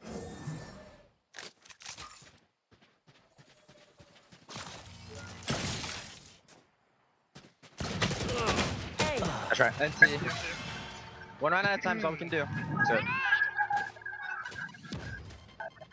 Match point. All right, let's do a. And I forgot we were doing a listening for a moment. It was utter silence out the gate from Blue Otter, which is all you need to say about what the vibes are like in that department. Versus we can hear the stage, the energy from Burger Boyz all the way up in the casting boost. And I mean, to punch your ticket to map point off of an ace is electrifying. I'm not gonna lie, it was a listen-in for Blue Otters. They were, we saw Burger Boyz yelling so loud, it was a listen-in for Burger Boyz. They're picking it up and then Yeah, just stole it. I mean, the ASO headphones are soundproof, but not mic pickup proof. Wow, here we go. 12-3. And now it's time for Zeldris to shine. I mean, you got the buy. You've waited this many rounds to find it. Ooh, you're challenging Matt in his own domain. After he's 14-4, you made a mistake.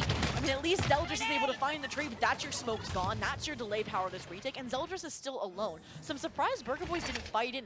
They're setting up instead for a trap play, and this is the difference between these 2 teams. It'd be one after another bundling for Blue Otter, but they are setting up for a coordinated retake. Yeah, but retaking what? Unfortunately, Blue Otter's not going to commit to it, but that's even better for him. You look over at that mini-map, and it, of course, is Sean Dex, who's found so much space here. I really, really like this call, right? You've given Burger Boyz way too much time to regroup, to respond to what was that pressure on the C site. But at what point does Burger Boyz realize that they've left? What point do they re-clear the C site to make sure there's no lurk player? Is it when the spike gets planted on A? I mean, definitely possible. Right now, though, we know Spike, heard the cam, I bet. 30 Spike seconds may left. be planted, but with 30 seconds left, how much utility is left in that post plant? They don't have smokes. They don't have really anything to fight with this, and they just have that trigger up, so it's going to be down to the second to get both of those utils online again. And it's going to take a while before even that stun comes back online for Zeke. Shondex, you have a trap wire, but Retro, I think you're right. Burger Boyz has so much more utility in this situation, so much more HP as well, that this is going to be difficult to hold on to. Yeah, but some of them going into this with a pretty much low buy standard. And Zeldris spotted out, 45 has to go up against Alvin. And this has been a trade that's happened quite a few times. And look at this util flying on up. Hello! It's going to be a clean pick from Zeke, who cuts off all of the support that Bonnie was going to get. The stun not finding its mark, and the nade needs to slow him down. But there's too much movement for Zeke, and Zeke gets a 4K. Blue Water ain't done yet. Wow, the movement there on the reentry was clean. You find Zeldris lacking, but Zeke was not. They had their teammates back. They had the round in their grasp. And like you mentioned, they are fending a tournament title away from Burger Boyz. But another buy, scraping the bottom of the barrel. Burger Boyz, I think, is going to keep doing this until this differential starts to close. Just buy and try to get the round done. I mean, you've done it with Ghosts and a Bucky. Might as well. Yeah, might as well here. Ghosts and a Bucky, but this time it's going to come down to, I think, Zeke keeping this team afloat just by their lonesome. But they're the only player positive on their team. What is Retro doing? Pushing up all the way by box here. Might get even more aggressive if they get more info. I think this is the trap play they set up last time to retake C, just made early into the round, right? Yeah. Maybe they realized, okay, we were too late on that kind of action because Matt had already gone. Zeldris had already got the entry. Versus if you do it when they're worried about Zeldris on site after the sheer wall goes up, you could catch them off guard. Cover going out. Yeah. Remember, this is Blue Otter's map pick, so they should be able to read that here, and Decider is all that they got left. So, shots. Stun, the trap is online, but it's going to be the picks and actually the counter stun, but the damage has been dealt. There's got a 10 HP player walking away, but no, Retro has no escape. Retro gets punished, but Alvin Boyz the pincer, able to execute two before finally a trade comes through. Alvin looking for more. Ooh. And that was, again, very similar. This is the get-out-of-jail free card for this team. You go A late in the round and hope it's been deserted, but it never was. Nanners as well. Again, they never overstay their welcome. They get in, they get out, and all this utility meant to punish finds no one. Yeah, finding not 30 too many seconds left. players as Nanners now trying to just get that angle. They know one's low, but Zostal finally back Not with like the util, this. forcing them out. Nanners just executes the low one. 20 seconds. Spike on site. It's down to Zostal. The IGL, 4 kills this entire map. Would need 2 to get the clutch and keep 10 their seconds this left. tournament in contention. Spike gonna be planted at the last possible second because, again, Burger Boyz respected. They play together. Buddy system till we part. Yeah, I mean, look how many 13s we got. It seems like a lucky number right now, but with the stuns coming on, we got 13 kills, 13 assists, 13 kills, and 13 deaths. It's And a bullets. lot of lucky, and 13 bullets. Can we find the 13th round? Zostal looking to one, gets it here. Blue Water not quite done, but with how low they are, it's up to Alvin Boy. Who knows There's how the to smoke. timing. And there we go! No 13th round! The lucky number plays through! And that's why you can never count players out. You said it, this team went under pressure and at the utmost a map and series point to respond. I mean, that was half of their kills they replicated in a single round when their team needed it the most. Oh, wow. I mean, hey, audience, how lucky are we going to be if this is actually going to be a comeback? We're here for a long day, huh? Look at the ults that are online. Look at the buy. Like, this should be another round. For Blue Water. But we've seen them, again, do more with less. And I would be scared. And we've already seen this team likes to allocate additional ults when they think it sees fit. And I think they will do it here, too. Man, oh, punish for the aggression. Not going to be able to find the pick there. It means a 1-for-none trade and a little bit of a re-hit C. Actually, nobody there. Yeah, I mean, you lose the map that early, right? Even if you know they didn't know they didn't have utility, I mean, they should have gotten the site for free. But going to the front instead, they don't care if it's a new, they don't care if they have the numbers advantage. They know they can't make any mistakes. And that's not a mistake. That's Zeldris with any type of sniper being able to get a nice clean pick'ems. But with 2 players left, it's just die to bomb. Last player standing. Hey-ho, I mean, they're hunting you down. You don't even get a chance to reflect your thoughts and make that sort of decision. It's flawless on top of that, off of one ultimate. 6 rounds, even though it's a 12-6 scoreline, 6 rounds is not that many to get in a row when you're a team like Blue Otter. We've seen it before. We've seen them absolutely dominate. I think the most that they've gotten in a row in this tournament was 7, so there can be a shutdown for that. And I think what I want to see here, I mean, if you are the side of Burger Boys, you need to just take a second to think to yourself. Because, again, you have a lot to work with. Right now, it's, again, that deathly cycle of buy, save, buy, save. That's how comebacks happen. Yeah, but this time, Matt not going to be able to have too many thorns here. Completely shut down. It's time for some ults, time for some hits. Speaking of hits, no soul. You know, getting a new leaf life after that clutch here. Turning a new leaf here. We talked about, again, the confidence, the ultimate advantage. Matt, the gamble made in the corner. Oh my god, that survived! Where'd the damage go? How does Matt get 2?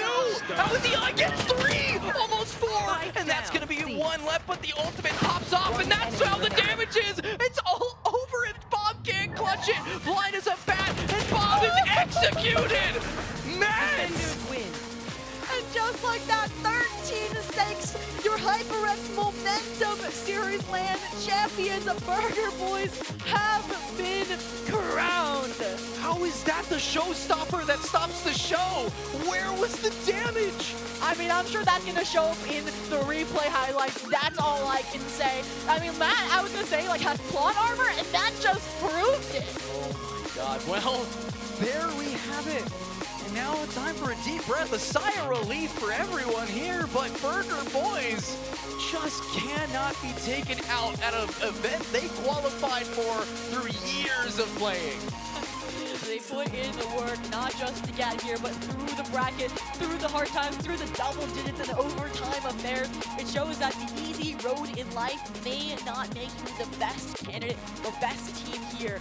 And Burger Boys, man, they put in the grueling work. Yeah, and when it comes to Burger Boys, we've watched them grow for a single with cheese to more layers. They've gotten better and better and adding more toppings, more ingredients, and more boys to play, and that's what we like to see. This team just so clean, and that's why they get to walk away from the series with a championship. And to be honest with you, they've been my boys since the start. I've been rooting for them.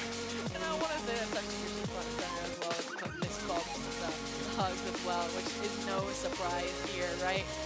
And I mean, there you have it. Burger Boys champions for Spike Drop Season 4.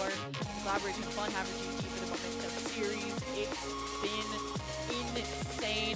And I mean, for me, I was thinking it's going to be close Burger Boys wins or it's going to be a stomp for Blue Otter.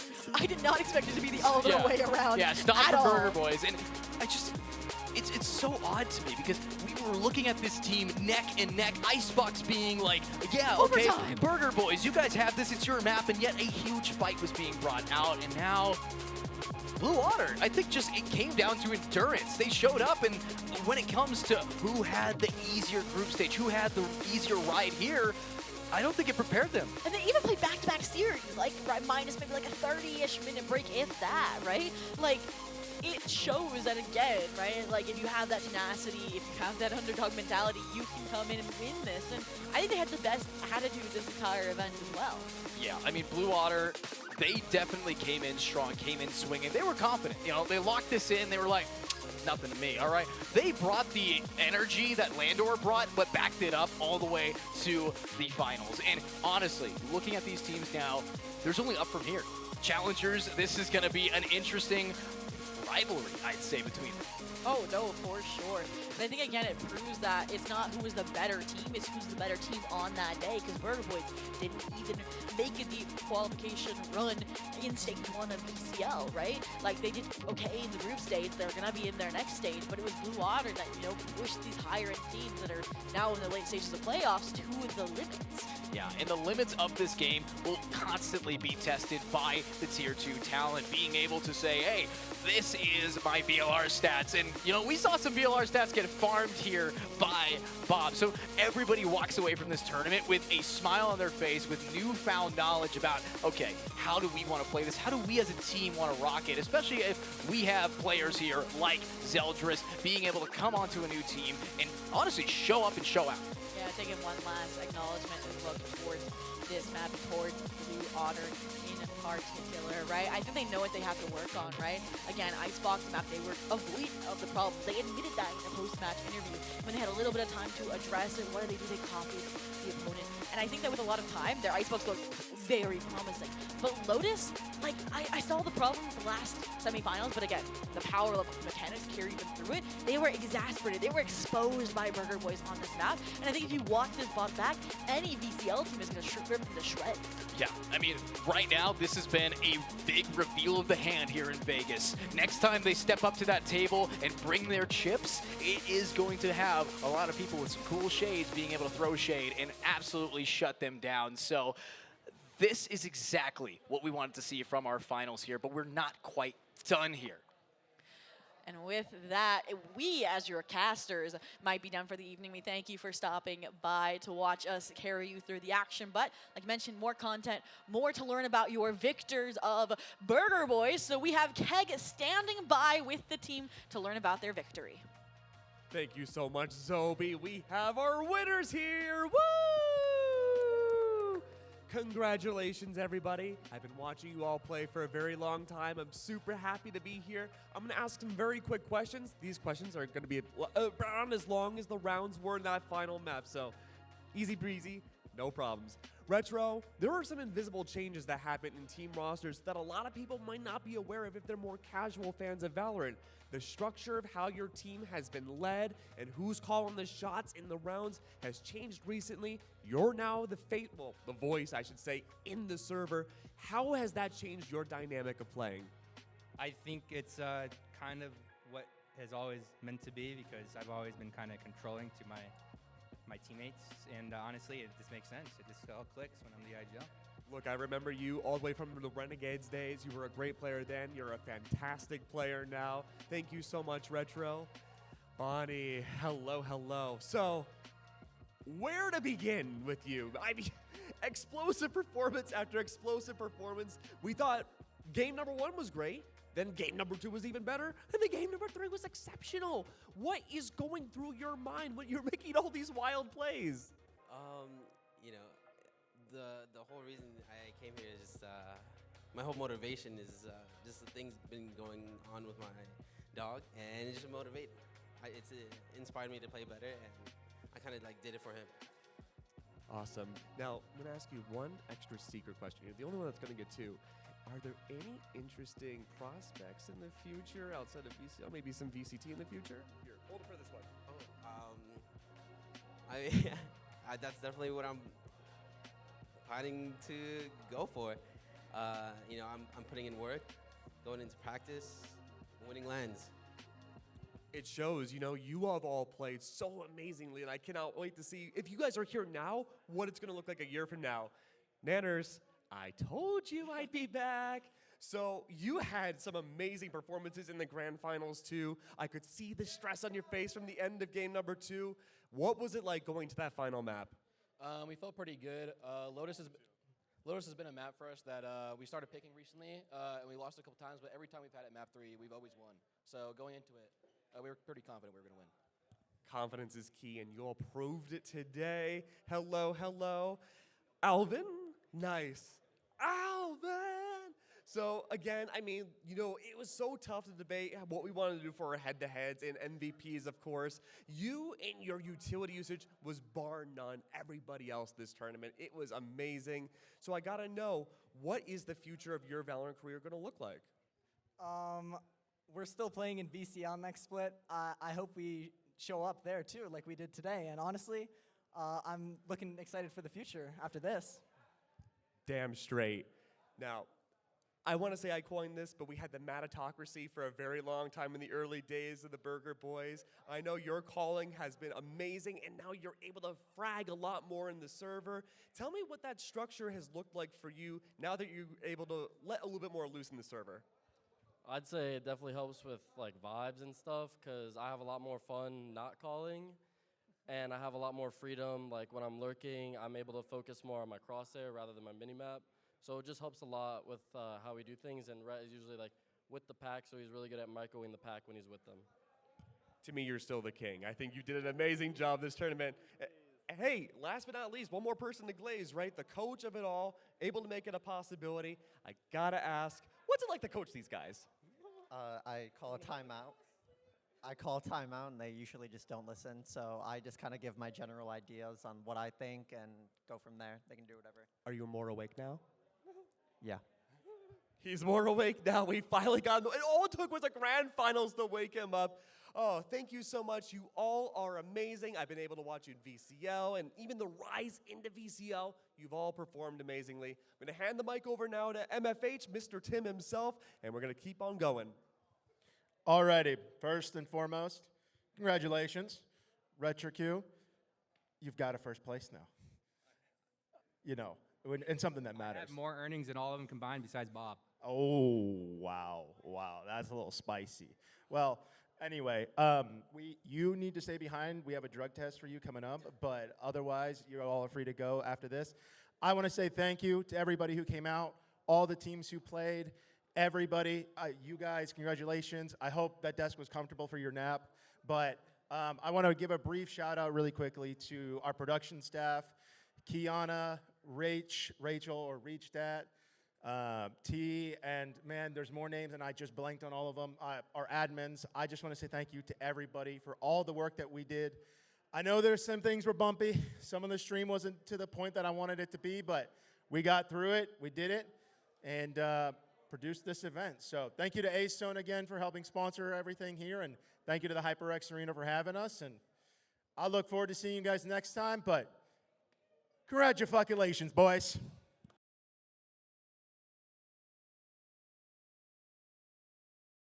Who is your favorite member of your team? Oh, it's got to be Bender, to be honest. Just funny to hang around. Venture BM. That's my dog. That's an OG of mine. Known him for a couple years now, and he's still a beast, even though he retired. Probably Enzo, because he's like really funny and like not very good at the game. That's not fair. I've been a noted the longest, so noted.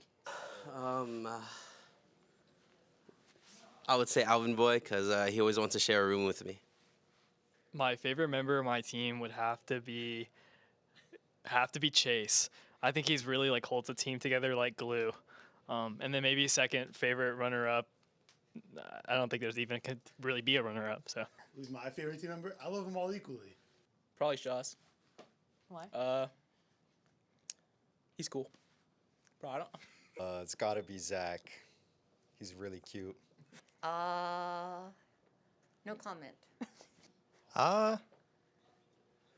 Honestly, I would probably say Pristine. I've known him the longest.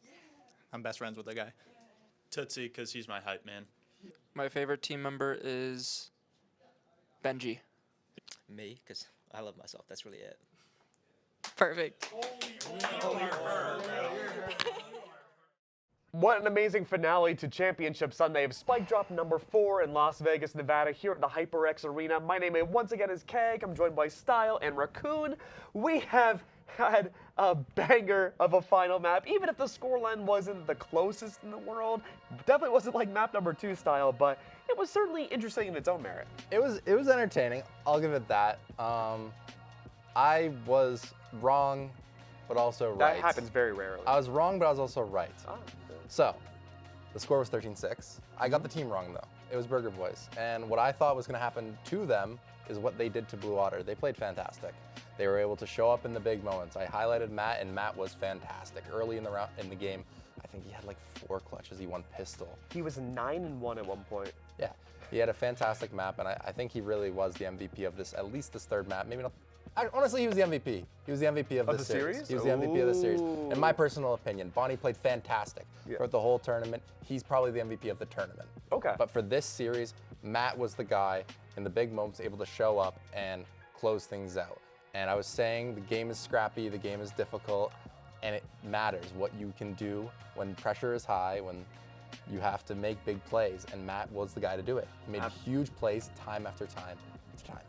Absolutely. I mean, highlighting Matt, absolutely star performance in that last map. But you have to look at people like Retro as well. I mean, he went from 1-5 to 8-5 within 2 rounds. One pretty much in a 1v4, right into a 1v3. I think almost every single round that Burger Boys achieved was on the back of a 3K, on the back of a 4K, or a clutch. They performed absolutely phenomenally, had steady nerves the entire way, and I would like to, I'll pat myself on the back. I did say that whichever team achieves that early momentum, converts the bonus, wins the round 4, gets the ults, will snowball the map, and they absolutely took over. I mean, we're at the HyperX Momentum Series, and it's only fitting that the Grand Finals just takes over based on momentum. They were able to maintain their confidence, even though some of them were maybe getting rocky off starts, but watching their teammates win the clutches inspired everyone else on the team to step up and take leadership and win those 1v3s. Matt winning consistent clutches, winning the pistol round off the very bat to get a 3K, set the momentum for the entire match. Correct me if I'm wrong, I think Burger Boys only dropped 2 maps the entire tournament. Or was it just 1 map? That sounds. I think it was 2, because I think did we go to map that sounds right. I know they dropped 1 today, and they dropped 1 to Blue Water, and they dropped 1 to Landor. They didn't drop any in playoffs yesterday. I know that for a fact. 2 maps the entire, at least for today, but the entire tournament. That's a pretty wild run, and we can look behind us too. It was one heck of a journey overall. 2-0. Yeah, we're weathermen. Did they 2-0 Landor? It says they 2-0 land. I'm pretty sure. It went map 3. Yeah, I'm pretty sure it went map 3. Well, Well, that's we'll take a Sharpie to the LED board. We'll color in the LEDs. No worries about that. But one banger of a series from Burger Boys. And, you know, we talked about this in the interview, too, with Retro, how the calling structures changed pretty much from the ground up. The guts of Burger Boys has been completely changed. I mean, you have a whole new burger in front of you now. I think this really elevates the team a lot more. And do you think, even though it wasn't the best VCL run for Split 1, do you think now that they have this LAN win under their belt, they're looking confident style, do you think the second split of VCL is going to look better for the team? Yeah, I think they can definitely take this momentum from from this event and move forward in a way that they can see what they did good, see what was working, why it was successful, right? Was it the communication? Was it the energy? And their energy was great. I'm a big advocate for showing big energy at an event, you know, getting up, yelling, you know, a little trash talk here and there. I think it makes the events a little bit more fun, and I appreciated them doing that, you know, getting loud at the arena there. Now, do you think that Burger Boys can beat Cubert Academy? No. Oh, you didn't hear that. Now, I can't even think about saying yes because my boy Style over here is a very I don't know what you're talking about. Of said team that we were discussing. But I will say this regarding challengers. A team like Burger Boys has been together for a very long time. They've been together under Matt's leadership, and he's led that team to numerous wins, numerous LAN events, numerous showings. And I think you need a win like this to set your confidence. And even if they didn't win Grands, they knocked off Landor, who has been undefeated 34 in their new roster. 34. The 34 series. 34 straight series, undefeated, knocked off. They beat Blue Otter. Very, very strong challengers team. Beat that. Had an undefeated playoffs going into today. I mean, that's a record that you can take anywhere and hold your head up high and be proud of what you've accomplished, but now you have the room to achieve more, and I think they can definitely take off and run with it. Speaking of achieving more, of course, that might be the end of our tournament here, but momentum never truly stops. There's plenty of more tournaments to come from the Fun Haver series, the Momentum series, what other names we come up with, other series in the future, and of course, VCL for Valorant, and so much more to come for the rest of the year and many more years to come. My name has been Keg. I've been joined on the analyst desk with 2 amazing people. Can we get the lower thirds again? Maybe not. You know what? It's okay. Pretend it's there. Follow them on social media. Follow our casters on social media. Follow me on social media. And we'll see you all in the next tournament.